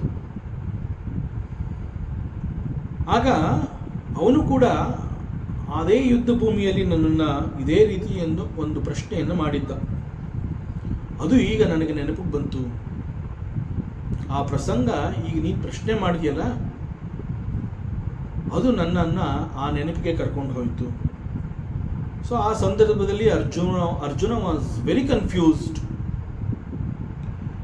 ಒಬ್ಬ ವೀರ ಕ್ಷತ್ರಿಯನಾಗಿ ಯುದ್ಧ ಭೂಮಿಯಲ್ಲಿ ಅರ್ಜುನನಿಗೆ ಬಹಳ ಮುಖ್ಯವಾದಂತಹ ಕ್ಷಾತ್ರ ಧರ್ಮವೇ ಮರೆತು ಹೋಯಿತು. ಯಾವಾಗ ಅವನ ಬುದ್ಧಿಯಲ್ಲಿ ಇಂತಹ ಒಂದು ಭ್ರಮಣೆ ಉಂಟಾಯಿತು, ಆಗ ಯುದ್ಧ ಭೂಮಿನಲ್ಲಿ ಅವನು ಎಲ್ಲರನ್ನೂ ನೋಡ್ಬಿಟ್ಟು ಹೇಳ್ತಾನೆ, ಇಲ್ಲಿ ಕಾಣ್ತಾ ಇರುವಂತಹ ಇವರೆಲ್ಲರೂ ಕೂಡ ನನ್ನ ಬಂಧುಗಳಾಗಿದ್ದಾರೆ, ನನ್ನ ಅಣ್ಣ ತಮ್ಮಂದರಾಗಿದ್ದಾರೆ. ಇಲ್ಲಿ ನಾನು ನನ್ನ ಗುರುಗಳನ್ನು ನೋಡ್ತಾ ಇದ್ದೀನಿ. ನನ್ನ ಮಾವ ಇದ್ದಾನೆ, ನನ್ನ ಸ್ನೇಹಿತ ಇದ್ದಾನೆ. ಇಲ್ಲಿ ಇವರೆಲ್ಲ ನನ್ನ ಬಂಧುಗಳು, ನನ್ನ ದೊಡ್ಡಪ್ಪ, ಚಿಕ್ಕಪ್ಪ, ಹೀಗೆ ಯಾರು ನೋಡಿದ್ರು ಅವರೆಲ್ಲ ನನ್ನ ಸ್ನೇಹಿತರಾಗಿರ್ತಾರೆ ಅಥವಾ ನನ್ನ ಬಂಧುಗಳಾಗಿರ್ತಾರೆ. ಇಂತಹವ್ರ ಜೊತೆ ನಾನು ಯುದ್ಧ ಮಾಡಬೇಕಾ? ಹೋಗಲಿ, ಯುದ್ಧ ಮಾಡಿ ಯುದ್ಧವನ್ನು ಗೆಲ್ಲುವಂತಹ ಜಾತಿಗೆ ಒಂದು ರಾಜ್ಯದ ಪದವಿಯ ಆಸೆಯಿಂದ. ಆದರೆ ರಾಜ್ಯದ ಪದವಿ, ಅಧಿಕಾರ, ಸಿಂಹಾಸನ ನನಗೆ ಬೇಕು ಅಂತ ಹೇಳಿ ಈ ಯುದ್ಧದಲ್ಲಿ ನನ್ನ ಸಮೀಪ ಬಂಧುಗಳನ್ನು, ನನ್ನ ಸ್ನೇಹಿತರನ್ನು, ನನ್ನ ಮಿತ್ರರನ್ನು, ನನ್ನ ದೊಡ್ಡಪ್ಪ, ಚಿಕ್ಕಪ್ಪ, ಅಣ್ಣ ತಮ್ಮಂದಿರುಗಳನ್ನು ನಾನೇ ಕೊಲ್ಲದ? ಇದು ಅಧರ್ಮ. ಇಂತಹ ಕೆಲಸವನ್ನು ನಾನು ಮಾಡೋದಿಲ್ಲ. ನನಗೆ ಅಧಿಕಾರನೇ ಬೇಡಪ್ಪ. ಇದು ಬಹಳ ನಿಂದನೀಯ. ನಾಳೆ ಲೋಕದಲ್ಲಿ ನನ್ನ ಬಗ್ಗೆ ಜನ ಏನು ಮಾತನಾಡ್ತಾರೆ? ಕೇವಲ ಒಂದು ಸಿಂಹಾಸನದ ಆಸೆಗಾಗಿ ಅರ್ಜುನ ತನ್ನವರೆಲ್ಲರನ್ನ ಅವನು ಕೊಂದು ಹಾಕದ ಅಂತ ಮಾತನಾಡ್ತಾರೆ. ಇಂತಹ ನಿಂದನೆ ನನಗೆ ಬೇಕಾಗಿಲ್ಲಪ್ಪ. ಜೊತೆಗೆ ನನಗೆ ಅನ್ನಿಸ್ತಾ ಇದೆ ಇದು ಅಧರ್ಮ ಅಂತ ಹೇಳ್ತಾನೆ. ಇನ್ಫ್ಯಾಕ್ಟ್ ಒಬ್ಬ ಕ್ಷತ್ರಿಯ ಧರ್ಮಕ್ಕಾಗಿ ಮತ್ತು ರಾಜ್ಯದ ಸುಭಿಕ್ಷೆಗಾಗಿ ಹಾಗೂ ರಾಜ್ಯದಲ್ಲಿ ಧರ್ಮವನ್ನು ಪ್ರತಿಷ್ಠಾಪಿಸುವ ಸಲುವಾಗಿ ಯುದ್ಧದಂತಹ ಅನಿವಾರ್ಯ ಪರಿಸ್ಥಿತಿ ಉಂಟಾದಾಗ ಶಾಸ್ತ್ರಧರ್ಮ ಏನು ಹೇಳುತ್ತೆ? You have to fight. ಆದರೆ since he has forgotten what is kshatradharma, he says this is adharma. This is called the buddhi dosha, this is called the ಬುದ್ಧಿ ಭ್ರಮಣೆ. ಸೊ ಅವನು ಹೇಳ್ತಾನೆ, ನಾನು ಯುದ್ಧವನ್ನು ಮಾಡೋದಿಲ್ಲ.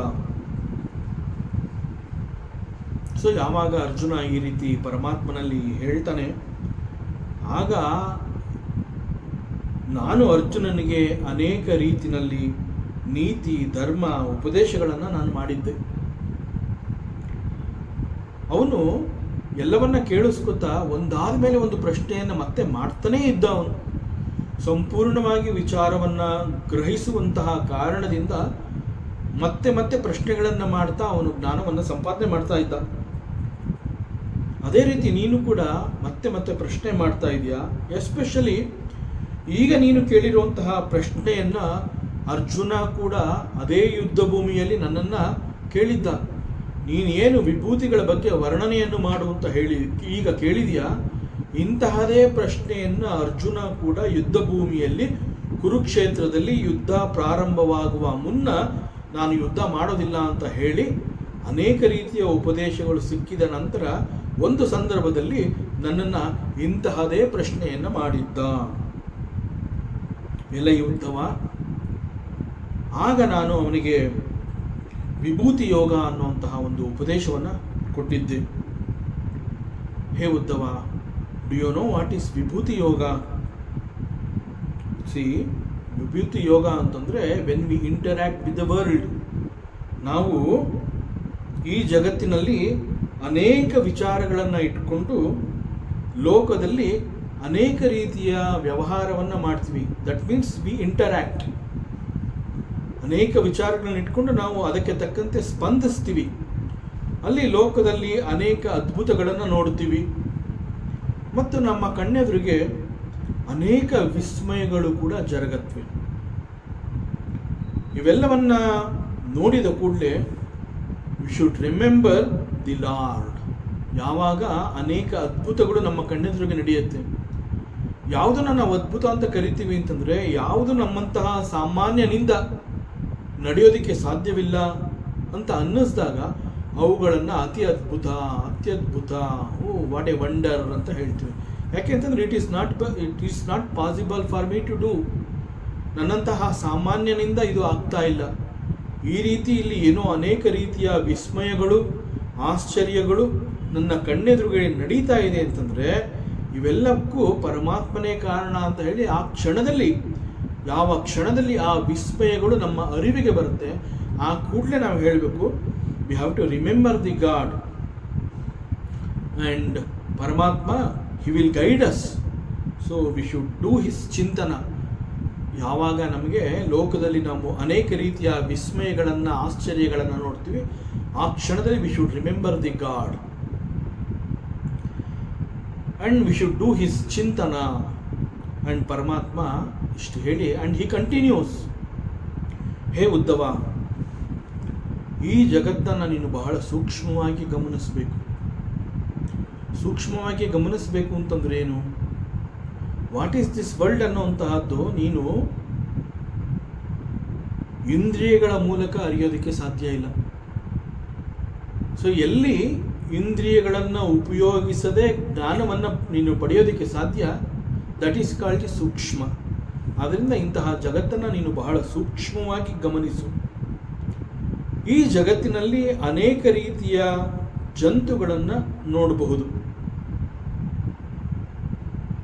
ಒನ್ಸ್ ಅಗೈನ್, ಜಂತು ಅಂತಂದರೆ ಯಾವುದೆಲ್ಲವೂ ಜನ್ಮ ಅಂತ ಹೇಳಿ ಇಲ್ಲಿ existence. There are so many things that exist in this huge world. ಅವೆಲ್ಲವನ್ನ ನೀನು ನೋಡು, ಆ ಎಲ್ಲ ಜಂತುಗಳನ್ನು ನೋಡು. ಅವೆಲ್ಲವುಗಳ ಚಲನ ವಲನ, ಅವುಗಳ ಉತ್ಪತ್ತಿ, ಅವುಗಳ ಸ್ಥಿತಿ, ಆ ನಂತರದಲ್ಲಿ ಅವು ಹೇಗೆ ತಮ್ಮ ನಾಶವನ್ನು ಪಡ್ಕೊಳ್ಳುತ್ತವೆ, ಅವೆಲ್ಲವನ್ನ ನೀನು ಗಮನಿಸಿದಾಗ you should remember it's all because of me. ಅವುಗಳನ್ನು ಈ ಜಗತ್ತಿನಲ್ಲಿ ಬರುವಂತೆ ಮಾಡಿದ್ದೆ ನಾನು. ಬಂದ ನಂತರದಲ್ಲಿ ಅವುಗಳನ್ನು ಪೋಷಿಸಿದ್ದು ನಾನೇ. ದಟ್ ಈಸ್ ಸ್ಥಿತಿ. ನಂತರದಲ್ಲಿ ಅವುಗಳ ಅವಶ್ಯಕತೆ ಇಲ್ಲ ಅಂತ ಕಂಡು ಬಂದಾಗ ಅವುಗಳ ನಾಶಕ್ಕೆ ನಾನೇ ಕಾರಣ. ಸೊ ಸೃಷ್ಟಿ, ಸ್ಥಿತಿ, ಲಯ, it's all because of me. ಇಲ್ಲಿ ಜಗತ್ತಿನಲ್ಲಿ ಈ ರೀತಿ ಜಂತುಗಳನ್ನು ನೋಡು, ಅವುಗಳ ಆ ಎಲ್ಲವುಗಳಿಗೆ ನಾನೇ ಕಾರಣ ಅಂತ ಹೇಳ್ತಾ, ಜೊತೆಗೆ ಅವನು ಹೇಳ್ತಾನೆ, ಇಲ್ಲಿ apart from jantus there are so many jada, like ನೀರು, ಬೆಂಕಿ ಮುಂತಾದವುಗಳು. ಅವುಗಳನ್ನು ಕೂಡ ನೀನು ನೋಡಿದಾಗ you can see the moment there. ಅಲ್ಲೂ ಕೂಡ ನೀನು ಅನೇಕ ರೀತಿಯ ಚಲನೆಯನ್ನು ನೋಡಬಹುದು. ಆ್ಯಂಡ್ ಅದು ನೀರಿರಬಹುದು, ಬೆಂಕಿ ಇರಬಹುದು, ಬೇರೆ ಬೇರೆ ಇತ್ಯಾದಿ ಅನೇಕ ಜಡಗಳಿರಬಹುದು.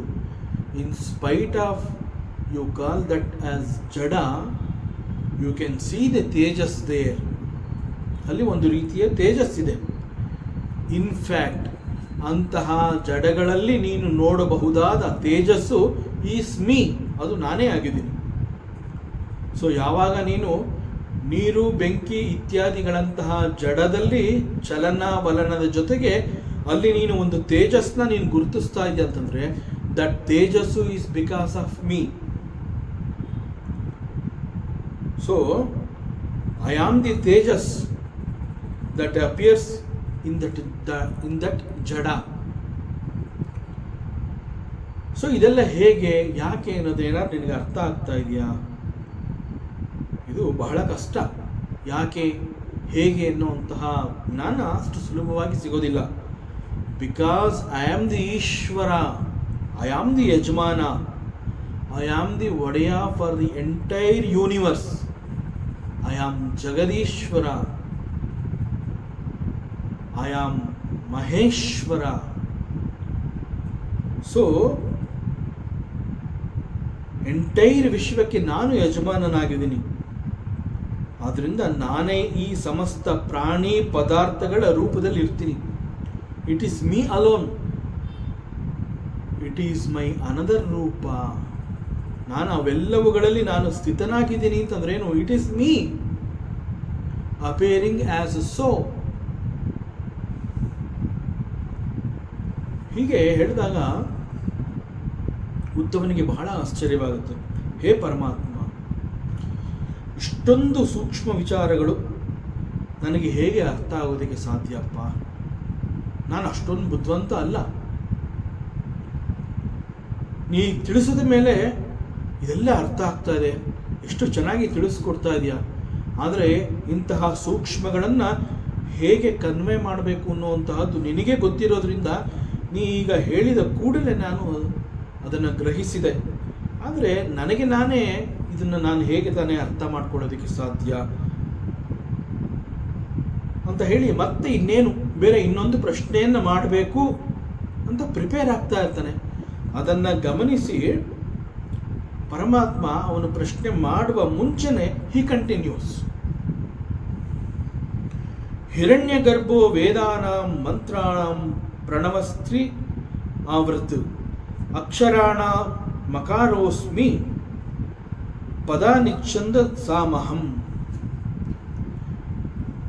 ಹೇ ಉದ್ಧವ, ವೇದಗಳು ಅಂತ ನಾವು ಹೇಳಿದಾಗ ಆ ವೇದಗಳಲ್ಲಿ ನಾನು ಬಹಳ ಪವಿತ್ರವಾದ ಮಂತ್ರವಾಗಿದ್ದೀನಿ. Veda means there are so many mantras. That is jnana. Veda ಅಂತಂದ್ರೆ ಇಟ್ ಈಸ್ ಜ್ಞಾನ. ಆ ವೇದಗಳಲ್ಲಿ ಅನೇಕ ಮಂತ್ರಗಳಿದೆ. ಆ ಅನೇಕ ಮಂತ್ರಗಳಲ್ಲಿ ನಾನು ಬಹಳ ಪವಿತ್ರವಾದ ಮಂತ್ರವಾಗಿದ್ದೀನಿ. ಅಂಡ್ ದಟ್ ಪವಿತ್ರವಾದ ಮಂತ್ರ is called the Om. And again that Om is also called ಪ್ರಣವ ಮಂತ್ರ. And do you know why it is so great? Because ಈ ಓಂ ಅನ್ನುವಂತಹ ಮಂತ್ರದಲ್ಲಿ 3 ಮಾತ್ರೆಗಳಿವೆ. ಅವುಗಳನ್ನು ಅಕಾರ, ಉಕಾರ ಮತ್ತು ಮಕಾರ ಅಂತ ಹೇಳ್ತೀವಿ. ಸೊ ಈ 3 ಮಾತ್ರೆಗಳು ಸೇರಿ ಓಂಕಾರ ಅಂತ ಅನ್ನಿಸ್ಕೊಂಡಾಗ ಅವುಗಳಲ್ಲಿ ಅಕಾರ, ಉಕಾರ, ಮಕಾರ ಅಂತ ಇದೆಯಲ್ಲ, ಅಂತಹ ಅಕ್ಷರಗಳಲ್ಲಿ ನಾನು ಅಕಾರ. So akara means it is the first effortless sound that comes out. ಯಾಕೆ ಅಂತಂದರೆ ಸಾಮಾನ್ಯವಾಗಿ ಯಾವುದೇ ಒಂದು ಅಕ್ಷರ should come out as a sound ಅಂತಂದಾಗ that requires little bit efforts. ಅಲ್ಲಿ ಕೆಲವು ಎಫರ್ಟ್ಸ್ ಹಾಕಬೇಕಾಗುತ್ತೆ. ಆದರೆ ಅಕಾರ ಅನ್ನುವಂತಹದ್ದು that is a akshara. For that akara ಅನ್ನೋ ಅಕ್ಷರಕ್ಕೆ effort is not required. It just comes out automatically, effortlessly it comes out. I am that akara, ಪರಮಾತ್ಮ ಹೇಳ್ತಾ ಇದ್ದಾನೆ. ಸೊ ಯಾವುದೇ ರೀತಿಯನ್ನ ಶಬ್ದವನ್ನು ಮಾಡಬೇಕಾದಾಗ without any effort this akara it comes out very easily. And again ಛಂದಸ್ಸುಗಳಲ್ಲಿ ನಾನು ಗಾಯತ್ರಿ ಆಗಿದ್ದೀನಿ. ಸೊ ಛಂದಸ್ಸು ಅಂತಂದರೆ ಒಂದು ಪರ್ಟಿಕ್ಯುಲರ್ ಮೀಟರ್ ಅಂತ ಹೇಳ್ತೀವಿ. ಅಂತಂದರೆ ಮಂತ್ರಗಳನ್ನು ಹೇಳಬೇಕಾದ್ರೆ ಅದಕ್ಕೆ ಅದರದೇ ಆದ ಒಂದು ಛಂದಸ್ಸಿದೆ, ಆ ರೀತಿಯಲ್ಲಿಯೇ ಅದನ್ನು ಹೇಳಬೇಕು. It is called meter. So ಪ್ರತಿಯೊಂದು ಮಂತ್ರ ಅಂತ ಹೇಳಿದಾಗ ಆ ಮಂತ್ರವನ್ನು ಯಾವ ರೀತಿಯಲ್ಲಿ ಆರೋಹಣ, ಅವರೋಹಣ ಇತ್ಯಾದಿ ಅದಕ್ಕೆ ತನ್ನದೇ ಆದ ಒಂದು ಕ್ರಮ ಇದೆ, ಯಾವ ರೀತಿಯಲ್ಲಿ ಅದನ್ನು ಉಚ್ಚಾರ ಮಾಡಬೇಕು, ಪಠಣ ಮಾಡಬೇಕು ಅಂತ.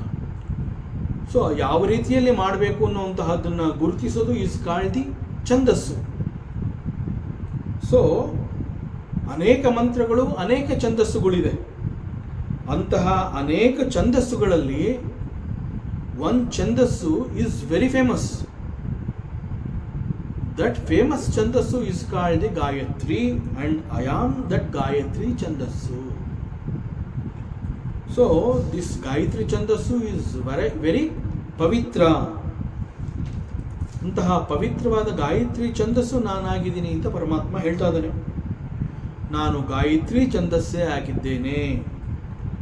So Gayatri is the name of that particular meter, chhandassu. So there are various such Gayatri ಮಂತ್ರಗಳಿದೆ.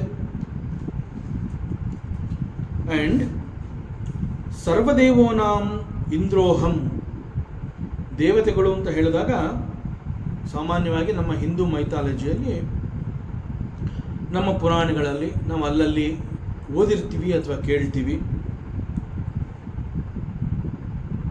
ನಮ್ಮಲ್ಲಿ 33 ಕೋಟಿ ದೇವತೆಗಳಿದ್ದಾರೆ ಅಂತ ನಾವು ಪುರಾಣಗಳಲ್ಲಿ ಓದಿರ್ತೀವಿ, ಅಥವಾ ಯಾರು ಜ್ಞಾನಿಗಳು, ಅನುಭವಿಗಳು ಮಾತನಾಡಿದಾಗ ನಾವು ಈ ವಿಚಾರವನ್ನು ಕೇಳಿರ್ತೀವಿ, ಶ್ರವಣವನ್ನು ಮಾಡಿರ್ತೀವಿ.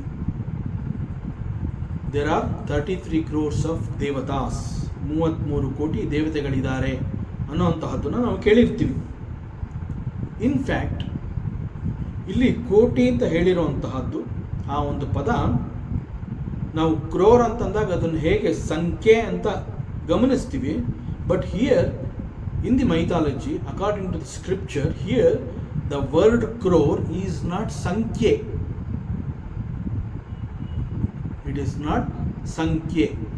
So 33 ಕೋಟಿ ದೇವತೆಗಳು ಅಂತಂದಾಗ that ಕೋಟಿ is not sankhye, but it is different ವಿವಿಧ ಬೇರೆ ಬೇರೆ ದೇವತೆಗಳು ಈ ಅರ್ಥದಲ್ಲಿ. ಸೊ 33 ಕೋಟಿ ದೇವತೆಗಳಿದೆ ಅಂತ ಇದ್ದಾರೆ ಅಂತ ಹೇಳಿದಾಗ ದೇರ್ ಆರ್ 33 ವಿವಿಧ ದೇವತೆಗಳು ಇದ್ದಾರೆ, ಈ ಅರ್ಥವನ್ನು ನಾವು ಗ್ರಹಿಸಬೇಕು. ಸೊ 33 ಕೋಟಿ ದೇವತೆಗಳು ಅಂತಂದರೆ ಶುಡ್ ನಾಟ್ ಬಿ, ಅದನ್ನು ನಾವು ಆ ರೀತಿಯಲ್ಲಿ ಸಂಖ್ಯೆಯ ಮೂಲಕವಾಗಿ ಅವುಗಳನ್ನು ತಿಳ್ಕೊಳ್ಳುವಂತಹ ಪ್ರಯತ್ನವನ್ನು ಪಟ್ಟರೆ ಬಹಳ ಗೊಂದಲವಾಗುತ್ತೆ. 33 ಕೋಟಿ ಯಾಕೆ ಅಂತಂದರೆ ಈಗ ಇಮ್ಮಿಡಿಯೇಟ್ ಒಂದು 100 ದೇವತೆಗಳ ಹೆಸರು ಹೇಳು ಅಂತಂದರೆ ನಾಟ್ ಪಾಸಿಬಲ್. ಯಾವುದೋ ಒಂದು ಹಂತದಲ್ಲಿ ನಾವು ನಿಲ್ಲಿಸ್ಬಿಡ್ತೀವಿ, ಗೊತ್ತಾಗೋದಿಲ್ಲ.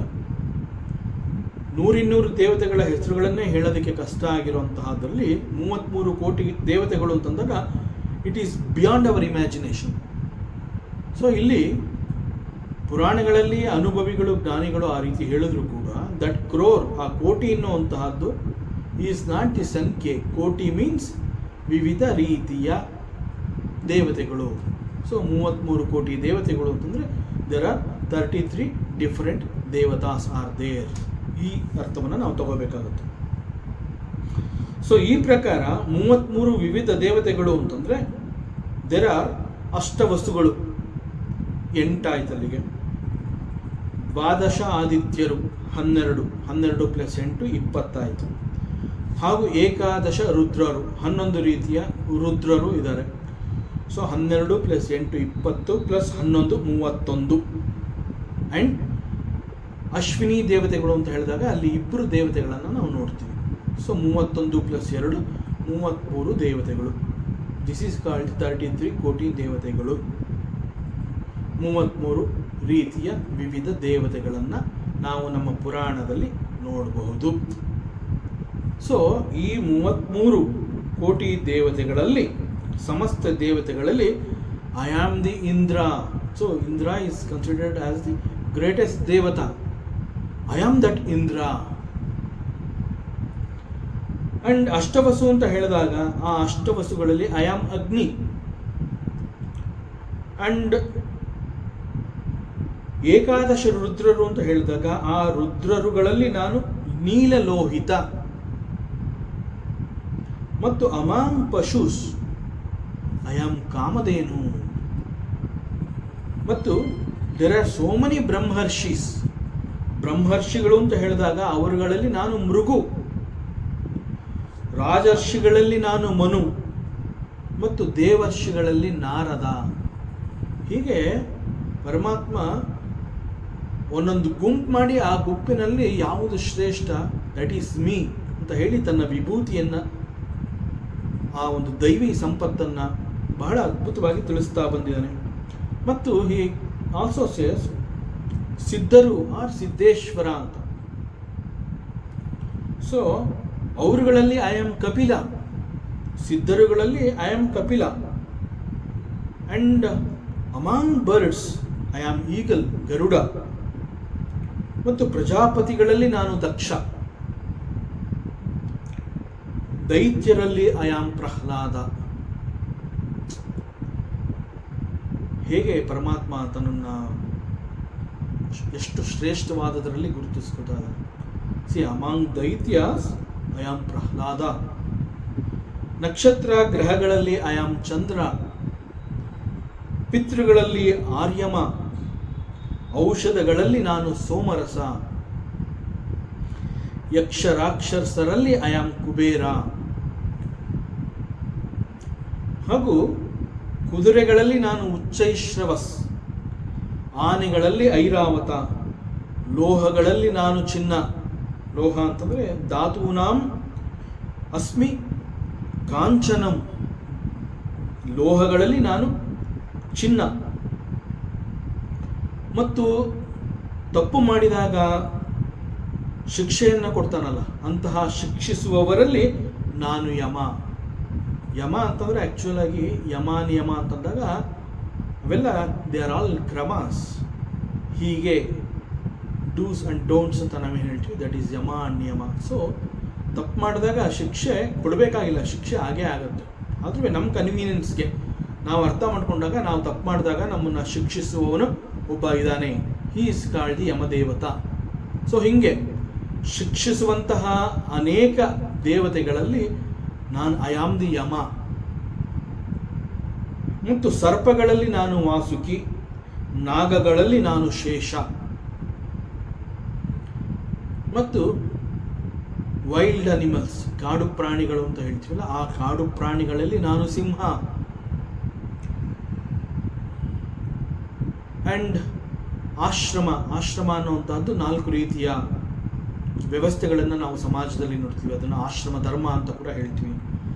ಸೊ ಇಂತಹ ಆಶ್ರಮಗಳಲ್ಲಿ the greatest is called the sannyasa and I am the ಸನ್ಯಾಸ.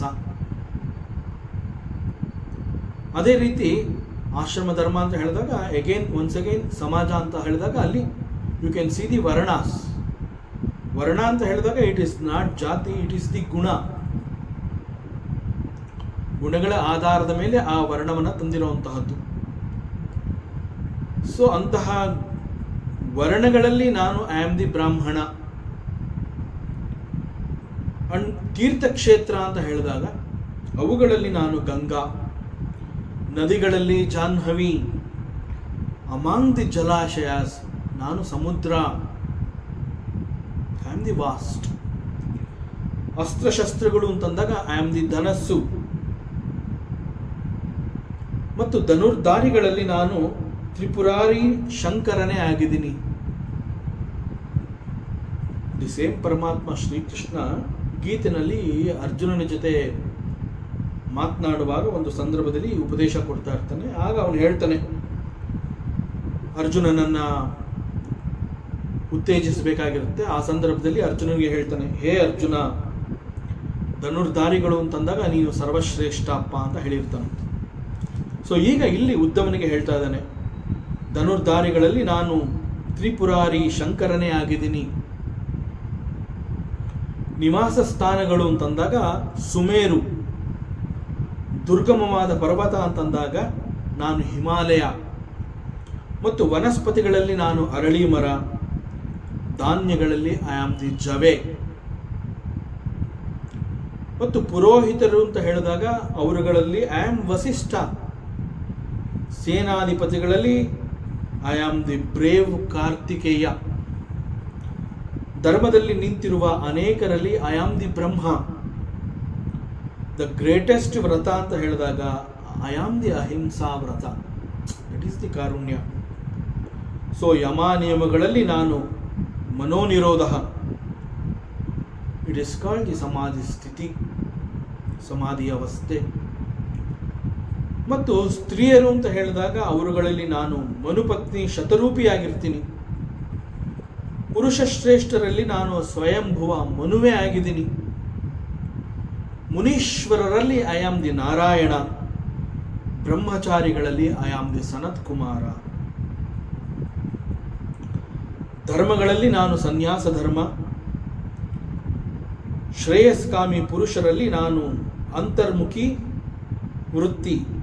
ಮಧುರವಾದ ಮಾತುಗಳಲ್ಲಿ ನಾನು ಮೌನಿ ಅಂತ ಹೇಳ್ತಾನೆ. ಇಟ್ಸ್ ಎ ವಂಡರ್ಫುಲ್ ಚಿಂತನೆ. ಸಿ, ಭಗವಂತನ ವಾಣಿ ಅಂತ ಹೇಳಿದಾಗ it is not that easy to understand. ಭಗವಂತನ ಅನೇಕ ಉಪದೇಶಗಳು ಅಂತಂದಾಗ it is not possible to understand the ಭಗವಂತನ ವಾಣಿ. So you cannot understand his silence. The greatest philosophy can be realized only in Mauna. So ಅದರಿಂದ ನಾನು ಮೌನಿ ಅಂತ ಹೇಳ್ತಾನೆ. ಇನ್ಫ್ಯಾಕ್ಟ್ ದಕ್ಷಿಣಾಮೂರ್ತಿ ಸ್ತೋತ್ರದಲ್ಲಿ ಪರಮಾತ್ಮ ಉಪದೇಶವನ್ನು ಕೊಡುವಂತಹದ್ದು ಮೌನದ ಮೂಲಕ. ಸೊ ಯಾವಾಗ ಮೌನ ಅಂತಂದರೆ ಮನಸ್ಸಿನಲ್ಲಿ ಆ ಚೇಷ್ಟೆಗಳು ನಿಂತು ಹೋಗುತ್ತೆ, ಮನಸ್ಸಿನಲ್ಲಿ ಯಾವ ವಿಕಾರವೂ ಇರೋದಿಲ್ಲ. ದಟ್ ಈಸ್ ಕಾಲ್ಡ್ ದಿ ಮೌನ.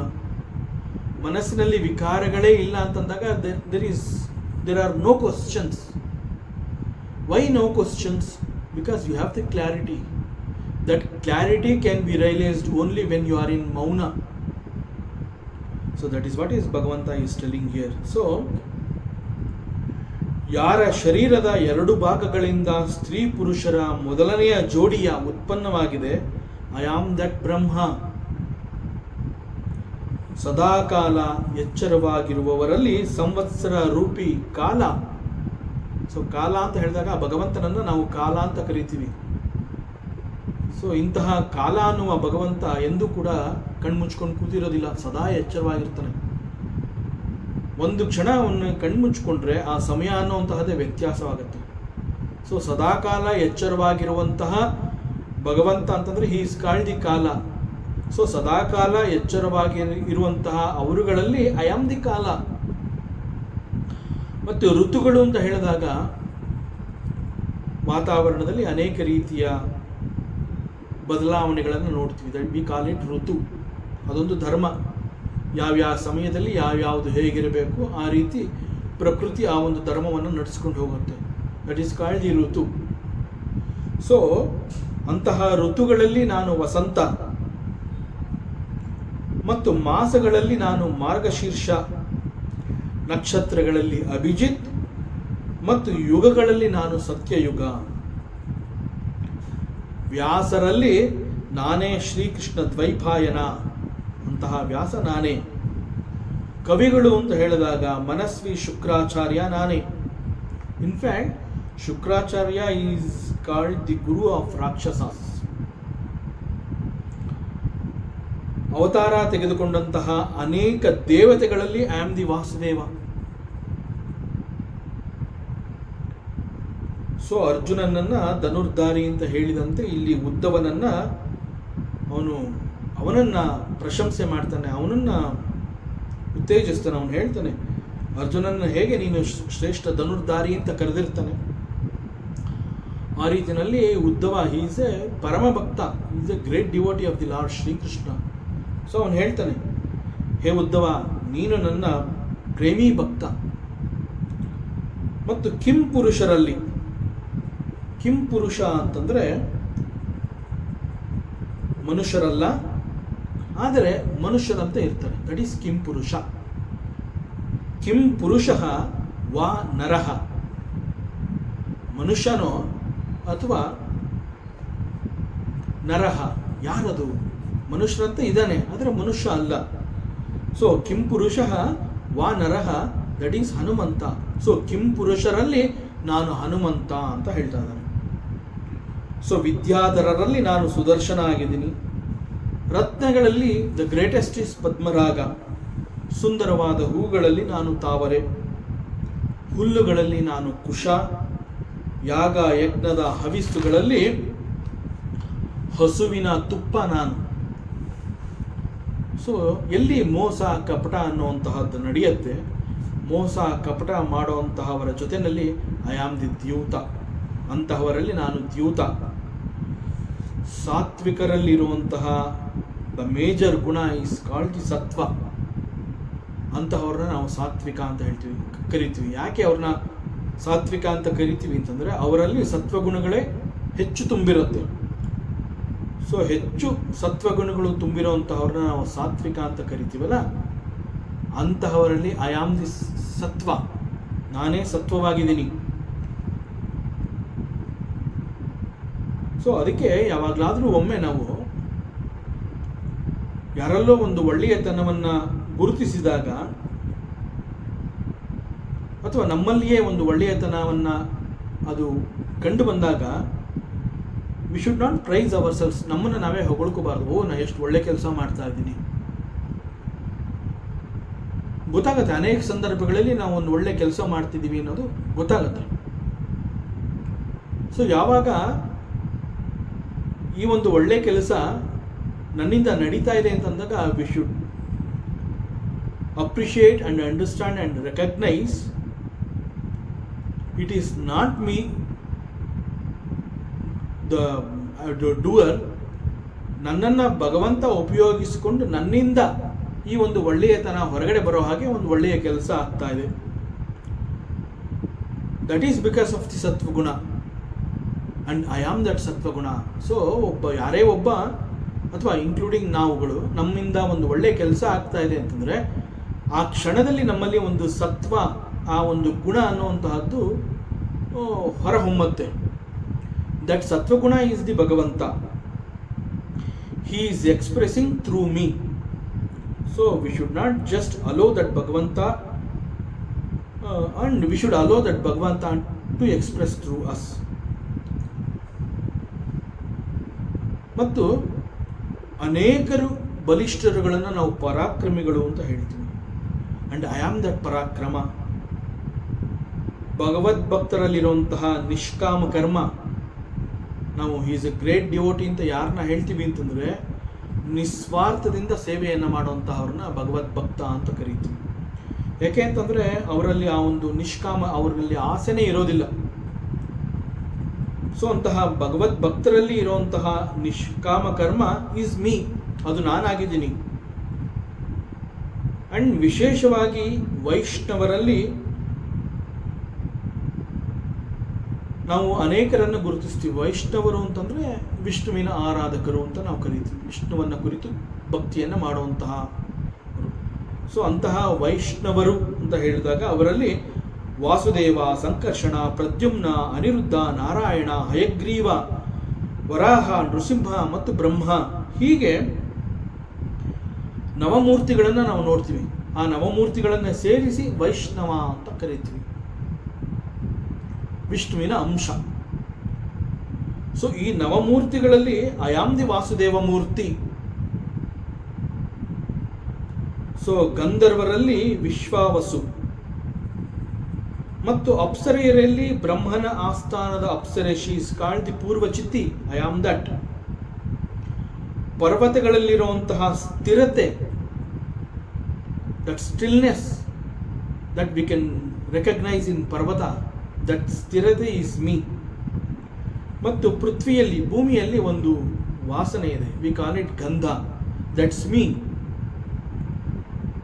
ಮತ್ತು ತನ್ಮಾತ್ರೆಯ ಗುಣ ಈಸ್ ಕಾಲ್ಡ್ ಶಬ್ದ, and again I am that. ಜಲ ಅಂತ ಹೇಳಿದಾಗ ಅಲ್ಲಿ ಒಂದು ರಸ ಇರುತ್ತೆ. ಅಗ್ನಿ, ಸೂರ್ಯ, ಚಂದ್ರ, ನಕ್ಷತ್ರಗಳಲ್ಲಿ ಒಂದು ರೀತಿಯ ಪ್ರಭೆ ಇರುತ್ತೆ, ಬೆಳಕು ಇರುತ್ತೆ.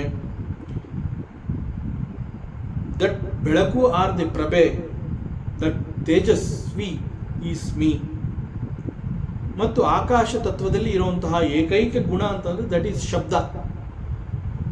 ಸೊ ದಟ್ ಆಕಾಶ ತತ್ವದಲ್ಲಿರುವಂತಹ ಪ್ರಮುಖವಾದ ಗುಣ ಶಬ್ದ, ಅದು ನಾನಾಗಿದ್ದೀನಿ. ಉತ್ಪತ್ತಿ, ಸ್ಥಿತಿ ಹಾಗೂ ಲಯಗಳಲ್ಲಿ ಬಂದು ಸೇರುವ ಎಲ್ಲವುಗಳಿಗೆ ನಾನು ಮೂಲ ಸ್ಥಾನ. ಸೃಷ್ಟಿ, ಸ್ಥಿತಿ, ಲಯ ಅಂತ ನಾವೇನು ಹೇಳ್ತೀವಿ, ಅವೆಲ್ಲವುಗಳಿಗೆ ನಾನು ಮೂಲ. I am the source. ಅಷ್ಟು ಮಾತ್ರ ಅಲ್ಲ, ನಾವು ನಡೀತಾ ಇದ್ದೀವಿ ಅಂತಂದಾಗ it is because of the strength that we have in our ಕಾಲುಗಳು. ಸೊ ಕಾಲುಗಳಲ್ಲಿ ಇರುವಂತಹ ನಡೆಯುವ ಶಕ್ತಿ ಮತ್ತು ಅದೇ ರೀತಿ ವಾಕ್ ಶಕ್ತಿ ಅಂತ ಹೇಳ್ತೀವಿ, ಅಂತಂದರೆ ಮಾತನಾಡುವಂತಹ ಶಕ್ತಿ, ಹಾಗೂ ವಾಯುವಿನಲ್ಲಿ ಮಲತ್ಯಾಗದಂತಹ ಶಕ್ತಿ, ಕೈಗಳಲ್ಲಿ ನಾವು ಏನು ಒಂದು ಗ್ರಿಪ್ ಅಂತ ಕರಿತೀವಿ ಅಂತಂದರೆ ಹಿಡಿಯುವಂತಹ ಶಕ್ತಿ, ಹಾಗೂ ಜನನೇಂದ್ರಿಯದಲ್ಲಿ ಆನಂದವನ್ನು ಉಪಭೋಗಿಸುವಂತಹ ಶಕ್ತಿ, ತ್ವಚೆಯಲ್ಲಿ ಸ್ಪರ್ಶ, ಕಣ್ಣಿನಲ್ಲಿ ದರ್ಶನ, ರಸದಲ್ಲಿ ರುಚಿ, ಕಿವಿಯಲ್ಲಿ ಶ್ರವಣ ಶಕ್ತಿ, ಮೂಗಿನಲ್ಲಿ ಮೂಸುವ ಶಕ್ತಿ. ಇನ್ಫ್ಯಾಕ್ಟ್ ಸಮಸ್ತ ಇಂದ್ರಿಯಗಳ ಇಂದ್ರಿಯ ಶಕ್ತಿ ಈಸ್ ಮೀ, ಅದು ನಾನೇ ಆಗಿದ್ದೀನಿ. ಸೊ ಪಂಚಮಹಾಭೂತಗಳು, ಜೀವ, ಅವ್ಯಕ್ತ, ಪ್ರಕೃತಿ, ಸತ್ವ, ರಜಸ್ಸು, ತಮೋಗುಣ, ಇವೆಲ್ಲವನ್ನ ದಾಟಿರುವಂತಹ, ಬಿಯಾಂಡ್ ಆಲ್ ದಿಸ್ ಪರಮಾತ್ಮ ಅಂತಂದಾಗ he is not the panchamahabhuta, he is not the jiva, he is not ಅವ್ಯಕ್ತ, ಪ್ರಕೃತಿ, ಸತ್ವ, ರಜ, ತಮೋ, ಇವೆಲ್ಲವನ್ನ ದಾಟಿರುವಂತಹ ಪರಮಾತ್ಮ, ದಟ್ಸ್ ಮೀ, ಅದು ನಾನಾಗಿದ್ದೀನಿ. ನಾನಲ್ಲದೆ ಬೇರೆ ಯಾವುದೇ ಪದಾರ್ಥಗಳು ಎಲ್ಲಿಯೂ ಇಲ್ಲ. ಇಲ್ಲಿ ಏನೋ ಒಂದಿದೆ ಅಂತಂದ್ರೆ it is because of me. ಅದು ಇಲ್ಲ ಅಂತಂದ್ರೆ ಅದಕ್ಕೂ ನಾನೇ ಕಾರಣ. ಸೊ ಎಲ್ಲ ಪದಾರ್ಥಗಳಿಗೂ ಕೂಡ ನಾನೇ ಕಾರಣ. ನನ್ನ ವಿಭೂತಿ ಏನು ಅಂತ ಕೇಳ್ತಿದೆಯಲ್ಲ ಉದ್ಧವ, ಅಣು ಅಂತಂದ್ರೆ ಸೂಕ್ಷ್ಮ, ಬರೀ ಕಣ್ಣಿನಲ್ಲಿ ನೋಡೋದಕ್ಕೆ ಸಾಧ್ಯವೇ ಇಲ್ಲ. It is so small, it is so subtle. ಅಂತಹ ಅಣುಗಳನ್ನು ನಾವು ಸೂಕ್ಷ್ಮ ಅಂತ ಹೇಳ್ತೀವಲ್ಲ, ಬಹಳ ಕಷ್ಟಪಟ್ಟರೆ ಅಣುಗಳನ್ನು ಕೌಂಟ್ ಮಾಡಬಹುದು. ಕಣ್ಣಿಗೆ ಕಾಣೋದಿಲ್ಲ, ಆದರೂ ಒಂದು ವೇಳೆ ಬಹಳ ಕಷ್ಟಪಟ್ಟು ನಾನು ಅಣುಗಳನ್ನು ನಾನು ಕೌಂಟ್ ಮಾಡ್ತೀನಿ, ಹುಡುಕ್ತೀನಿ ಅಂತಂದರೆ ಇಟ್ ಈಸ್ ಪಾಸಿಬಲ್. ಅಣುಗಳನ್ನು ನೀನು ಕಷ್ಟಪಟ್ಟು ಎಣಿಸಬಹುದು. ಆದರೆ ಉದ್ದವ, ನನ್ನ ವಿಭೂತಿಗಳು ಅಂತ ಹೇಳಿದಾಗ ನಾನು ನಿನಗೆ ಕೆಲವು ವಿಭೂತಿಗಳನ್ನು ಇಲ್ಲಿ ಹೇಳಿರುವಂತಹದ್ದು. ನನ್ನ ವಿಭೂತಿಗಳನ್ನು ಎಣಿಸಲಾರದಷ್ಟು ಅದಿದೆ. ಆದ್ದರಿಂದ ಅವುಗಳನ್ನು ಕೌಂಟ್ ಮಾಡೋದಕ್ಕೂ ಆಗೋದಿಲ್ಲ. ಅವೆಲ್ಲವುಗಳ ವರ್ಣನೆಯನ್ನು ಕೂಡ ಮಾಡೋದಕ್ಕೆ ಸಾಧ್ಯ ಇಲ್ಲ. ಸೊ ಸಮಸ್ತ ವಿಶ್ವದಲ್ಲಿ ಕಂಡುಬರುವಂತಹ ಶ್ರೇಷ್ಠ ಗುಣಗಳು ಅವೆಲ್ಲವೂ ನನ್ನ ಅಂಶವೇ ಆಗಿದೆ. ಏತಾಸ್ತೆ ಕೀರ್ತಿತಾ ಸರ್ವ ಸಂಕ್ಷೇಪೇಣ ವಿಭೂತಯಃ ಮನೋವಿಕಾರ ಏವೈತೆ ಯಥಾ ವಾಚಾಭಿಧೀಯತೆ. ಹೇ ಉದ್ದವ, ನನ್ನ ವಿಭೂತಿಗಳ ವರ್ಣನೆಯ ಬಗ್ಗೆ ನೀನು ಪ್ರಶ್ನೆಯನ್ನು ಮಾಡಿದ್ದಿ. ಯಾವುದೆಲ್ಲ ವಿಭೂತಿಗಳು ಅವೆಲ್ಲವನ್ನು ನನಗೆ ತಿಳಿಸ್ಕೊಡು. ಕೇವಲ ನನಗೆ ಮಾತ್ರ ಅಲ್ಲ, ಒಬ್ಬ ಸಾಮಾನ್ಯ ಮನುಷ್ಯ ಕೂಡ ಇದನ್ನು ಅರ್ಥ ಮಾಡ್ಕೋಬೇಕು. ಹಾಗೆ ಸುಲಭವಾಗಿ ಅರ್ಥ ಮಾಡಿಕೊಳ್ಳುವ ರೀತಿಯಲ್ಲಿ ಆ ಮಾರ್ಗದಿಂದ ಕೃಪೆ ಮಾಡಿ ನಮಗೆ ಉಪದೇಶ ಕೊಡು ಅಂತ ನೀನು ಕೇಳಿದ್ದಿ. ನಿನ್ನ ಪ್ರಶ್ನೆಯ ಪ್ರಕಾರ ಬಹಳ ಸಂಕ್ಷೇಪವಾಗಿ ಈ ವಿಭೂತಿಗಳನ್ನು ನಾನು ತಿಳಿಸ್ಕೊಟ್ಟಿದ್ದೀನಿ. ಪರಮಾರ್ಥ ವಸ್ತು ಈಸ್ ವೆರಿ ಗ್ರೇಟ್. ಇಲ್ಲಿಯವರೆಗೆ ವಿಭೂತಿ ಅಂತ ಹೇಳಿ ಏನೆಲ್ಲವನ್ನು ನಾನು ತಿಳಿಸಿದ್ದೀನಿ, ಇನ್ಫ್ಯಾಕ್ಟ್ ಅವೆಲ್ಲವೂ ಮನೋವಿಕಾರವೇ ಆಗಿದೆ. ಅದನ್ನೂ ದಾಟಿರುವಂತಹದ್ದು ಪರಮಾರ್ಥ ವಸ್ತು. ನಾನು ನಿನಗೆ ಕೆಲವೇ ವಿಭೂತಿಗಳನ್ನು ತಿಳಿಸಿದ್ದೀನಿ, ಅವುಗಳನ್ನು ವರ್ಣನೆ ಮಾಡಿದ್ದೀನಿ. ಅಲ್ಲಿಯೇ ನಿನಗೆ ಅನೇಕ ಆಶ್ಚರ್ಯ ವಿಸ್ಮಯಗಳು ಗೊತ್ತಾಗುತ್ತೆ. ಆದರೆ ಪರಮಾರ್ಥ ಅಂತಂದರೆ ಇವೆಲ್ಲಕ್ಕಿಂತ ಶ್ರೇಷ್ಠ. ಇನ್ಫ್ಯಾಕ್ಟ್ ಇಲ್ಲಿಯವರೆಗೆ ನಾನು ವಿಭೂತಿಗಳು ಅಂತ ಹೇಳಿ ಏನೆಲ್ಲವನ್ನ ನಾನು ನಿನಗೆ ಎಕ್ಸ್ಪ್ಲೈನ್ ಮಾಡಿದ್ದೆ, all of them are nothing but the manovikara. The truth or the satya, or the Paramatma ವಸ್ತುವನ್ನು ತಿಳಿಸ್ಕೊಡ್ಬೇಕಾದಾಗ it just comes out through indriyas. ನಾನು ತೋರಿಸಿರೋಂತಹದ್ದನ್ನು ನೀನು ಕಣ್ಣಿನಿಂದ ನೋಡ್ತೀಯ, ನಾನು ಹೇಳಿರೋಂತಹದ್ದನ್ನು ನೀನು ಕಿವಿಗಳ ಮೂಲಕ ಕೇಳಿಸ್ಕೊತೀಯ, ನಾನು ಏನಾದ್ರು ನಿನಗೆ ಕೊಟ್ಟರೆ ಅದನ್ನು ನೀನು ಪಡೆಯುವಾಗ ಅದನ್ನು ಮುಟ್ಟಿ ನೋಡ್ತೀಯ, ಸ್ಪರ್ಶವನ್ನು ಅನುಭವಿಸ್ತೀಯ ಇತ್ಯಾದಿ. ಒಟ್ಟಿನಲ್ಲಿ ಇಲ್ಲಿಯವರೆಗೆ ನಾನು ಏನು ಹೇಳಿದ್ದೀನಿ ಅವೆಲ್ಲವನ್ನು ನೀನು through the mind, if something is understood it is not really great. So ಇಲ್ಲಿವರೆಗೆ ನಾನು ಏನು ಹೇಳಿದ್ದೀನಿ ಇಟ್ ಈಸ್ ಆಲ್ ಮನೋವಿಕಾರ. ನಾನು ತೋರಿಸಿರೋಂತಹದ್ದನ್ನು ನೀನು ನೋಡಿರೋದಾಗಲಿ, ನಾನು ಹೇಳಿರೋಂತಹದ್ದನ್ನು ಕೇಳಿರೋದಾಗಲಿ, ನಾನು ಕೊಟ್ಟಿದ್ದನ್ನು ಮುಟ್ಟಿ ನೋಡಿರೋಂತಹದ್ದಾಗಲಿ, it is all mind game.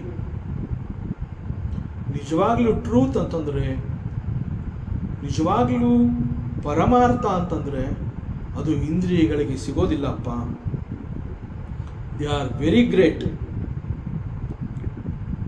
So any knowledge through senses, ಇಂದ್ರಿಯಗಳ ಮೂಲಕ ಗಳಿಸಿದಂತಹ ಅದು ಯಾವುದೇ ರೀತಿಯ ಜ್ಞಾನವಾಗಿರಲಿ, it is not ultimate, it is not the final truth. Almost it's all nothing but the imagination or the kalpane or the mind game. ಮನೋವಿಕಾರ ಅಂತ ಕರೆದಿದ್ದಾನೆ ಭಗವಂತ. ಹೇ ಉದ್ದವ, ಸತ್ಯವನ್ನು ತಿಳಿಯಬೇಕು, ಸತ್ಯವನ್ನು ಅರ್ಥ ಮಾಡ್ಕೋಬೇಕು ಅಂತಂದರೆ ನೀನು ನನ್ನ ವಾಣಿಯನ್ನು ವಶಪಡಿಸಿಕೊ. ವಾಣಿಯನ್ನು ವಶಪಡಿಸ್ಕೋಬೇಕು ಅಂತಂದರೆ ದಟ್ ಟ್ರೂತ್, ಸತ್ಯದ ಮೂಲಕ, ಮಾತಿನ ಮೂಲಕ ಬರದೇ ಹೋದರೂ ಕೂಡ you should get it, you should have that capacity. If you cultivate that capacity, so even if I have not explained, ಅದು ನನ್ನ ಮೂಲಕ ಶಬ್ದದ ಮೂಲಕ ಬರದೇ ಹೋದರೂ, since you have cultivated that capacity, you are able to grasp that knowledge. That knowledge is ಪರಮಾರ್ಥ, that is the final truth. ಆದ್ದರಿಂದ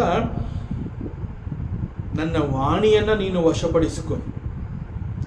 ಅದಕ್ಕಾಗಿ ಮನಸ್ಸಿನ ಸಂಕಲ್ಪ ವಿಕಲ್ಪ ಇವೆಲ್ಲವನ್ನು ನಿಲ್ಲಿಸ್ಬಿಡು, ಮನಸ್ಸನ್ನು ದಾಟ್ಬಿಡು ನೀನು. ಸೊ ಮನಸ್ಸಿನ ಆವರಣ ಅಂತ ಏನಿದೆ ಅದನ್ನು ದಾಟಿ ನೀನು ಮುಂದೆ ಬರಬೇಕು. ಮತ್ತು ಪ್ರಾಣಗಳನ್ನು ನೀನು ವಶಪಡಿಸ್ಕೋಬೇಕಾಗತ್ತೆ. ಪ್ರಾಣಗಳನ್ನು ವಶಪಡಿಸ್ಕೋಬೇಕು ಅಂತಂದ್ರೆ ನೀನು, ಪ್ರಾಣ ಅಂತಂದಾಗ we call it's a vital energy in us. So ನಿನ್ನಲ್ಲಿರುವಂತಹ ವೈಟಲ್ ಎನರ್ಜಿಗಳು ಅನ್ನೋದನ್ನು ನೀನು ಗುರುತಿಸ್ತಾ ಇದೆಯಲ್ಲ, ಆ ರೀತಿಯಲ್ಲ, you become the vital energy, ನೀನೇ ಪ್ರಾಣವಾಗಬೇಕು. ಸೊ ಹಾಗಾದಾಗ it is possible for you that you can ಇಂದ್ರಿಯಗಳನ್ನು ದಮನ ಮಾಡಬಹುದು. ಸಾತ್ವಿಕ ಬುದ್ಧಿಯ ಮೂಲಕ ಪ್ರಪಂಚವನ್ನು ಹೊಕ್ಕಿರುವಂತಹ ಈ ಬುದ್ಧಿಯನ್ನು ಶಾಂತಗೊಳಿಸು. ಸತ್ವಬುದ್ಧಿ, ಬಿಕಾಸ್ ಆಫ್ ದಿ ಸತ್ವಗುಣ, ಆ ಬುದ್ಧಿ ಅನ್ನುವಂತಹದ್ದು ಎಷ್ಟು ಪ್ರಜ್ವಲಿಸುತ್ತೆ ಅಂತಂದರೆ, ಪ್ರಪಂಚವನ್ನು ಹೊಕ್ಕಿರುವಂತಹ ಬುದ್ಧಿಯನ್ನು ಇಟ್ ಕಾಮ್ಸ್ ಡೌನ್, ಅದು ಶಾಂತಗೊಳಿಸುತ್ತೆ. ಅದನ್ನು ನೀನು ಸಾಧಿಸಿದರೆ ಅಂತಂದರೆ ನಿನ್ನಲ್ಲಿ ಅಷ್ಟೊಂದು ಸತ್ವ ಹೆಚ್ಚಾಗಬೇಕು. ಆ ರೀತಿ ನೀನು ಸಾಧಿಸಿದರೆ ಸಂಸಾರದ ಕಾರಣದಿಂದ ಉಂಟಾಗುವಂತಹ ಜನ್ಮ ಮರಣ ದುಃಖ ಅವೆಲ್ಲವುಗಳನ್ನು ನೀನು ಗೆಲ್ತೀಯ. ಸೊ ಅದಕ್ಕಾಗಿ ನೀನು ಅಲಿಯುವ ಅವಶ್ಯಕತೆ ಇಲ್ಲಪ್ಪ. ಯಾರೇ ಒಬ್ಬ ಸಾಧಕನಾಗಲಿ ಭಕ್ತನಾಗಲಿ ಅವನು ಈ ರೀತಿ ಇಂದ್ರಿಯಗಳನ್ನು ಗೆದ್ದರೆ ಮತ್ತು ಮನಸ್ಸನ್ನು ದಾಟಿದರೆ ಮತ್ತೆ ಅವನಿಗೆ ಮಾಡೋದಕ್ಕೆ ಇನ್ನೇನು ಉಳ್ಕೊಳ್ಳೋದಿಲ್ಲ. ಅವನು ಏನು ಮಾಡಬೇಕಾಗಿತ್ತು ಅವೆಲ್ಲವನ್ನು ಮಾಡಿ ಮುಗಿಸಿದ್ದಾನೆ. ಹೇಗೆ ಮಾಡಿ ಮುಗಿಸಿದ್ದಾನೆ ಅಂತಂದರೆ, ಪರಮಾತ್ಮನ ವಾಣಿಯನ್ನು ವಶಪಡಿಸಿಕೊಂಡಿದ್ದಾನೆ, ಮನಸ್ಸನ್ನು ದಾಟಿದಾನೆ. ಯಾವುದೇ ರೀತಿಯ ಲೌಕಿಕ ಜ್ಞಾನಕ್ಕಾಗಿ ಅವನು ಇಂದ್ರಿಯಗಳ ಮೇಲೆ ಅವಲಂಬಿತರಾಗುವುದಿಲ್ಲ. He has cultivated a capacity. Through that samarthya he is able to grasp the knowledge. So ಅಂತಹವನು ಇಲ್ಲಿ ಈ ಲೋಕದಲ್ಲಿ ಮಾಡಬೇಕಾಗಿರೋಂತಹದ್ದೇನೂ ಇಲ್ಲ. ಅವನ ಜನ್ಮವೇ ಸಾರ್ಥಕವಾಯಿತು ಅಂತ ತಿಳ್ಕೊ. ಹಿ ಈಸ್ ಕೃತಕೃತ್ಯ, ಹಿ ಈಸ್ ಧನ್ಯ, ಅವನೇನು ಯಾವ ಒಂದು ಉದ್ದೇಶವನ್ನು ಇಟ್ಕೊಂಡು ಈ ಸೃಷ್ಟಿಯಲ್ಲಿ ಜನ್ಮ ಅಂತ ಹೇಳಿ ಬಂದಿರ್ತಾನೆ, ದಟ್ ಜನ್ಮ ಈಸ್ ಸಾರ್ಥಕ. ತನ್ನ ಬದುಕಿನ ಮೂಲ ಉದ್ದೇಶವನ್ನು ಅವನು ಗೆದ್ದಂತೆ ಆಗತ್ತೆ, ಸಾಧಿಸಿದಂತೆ ಆಗತ್ತೆ.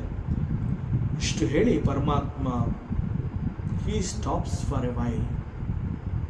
ಮತ್ತಷ್ಟು ವಿಚಾರಗಳಿದೆ, ಮುಂದಿನ ಅವಕಾಶದಲ್ಲಿ ಮತ್ತೆ ಮುಂದುವರಿಸೋಣ. ಓಂ ಪೂರ್ಣಮದಃ ಪೂರ್ಣಮಿದಂ ಪೂರ್ಣಾತ್ ಪೂರ್ಣಮುದಚ್ಯತೆ ಪೂರ್ಣಸ್ಯ ಪೂರ್ಣಮಾದಾಯ ಪೂರ್ಣಮೇವಾವಶಿಷ್ಯತೆ. ಓಂ ಶಾಂತಿ ಶಾಂತಿ ಶಾಂತಿ. ಹರಿ ಓಂ. ಶ್ರೀ ಗುರುಭ್ಯೋ ನಮಃ. ಹರಿ ಓಂ. ಈ ದಿನದ ಪ್ರವಚನ ಸೇವೆಯನ್ನು ಪರಮಾತ್ಮ ಶ್ರೀಕೃಷ್ಣನ ಪಾದ ಚರಣಗಳಿಗೆ ಅತ್ಯಂತ ಭಕ್ತಿಯಿಂದ ಶ್ರದ್ಧೆಯಿಂದ ಅರ್ಪಿಸೋಣ. ಶ್ರೀಕೃಷ್ಣಾರ್ಪಣಮಸ್ತು.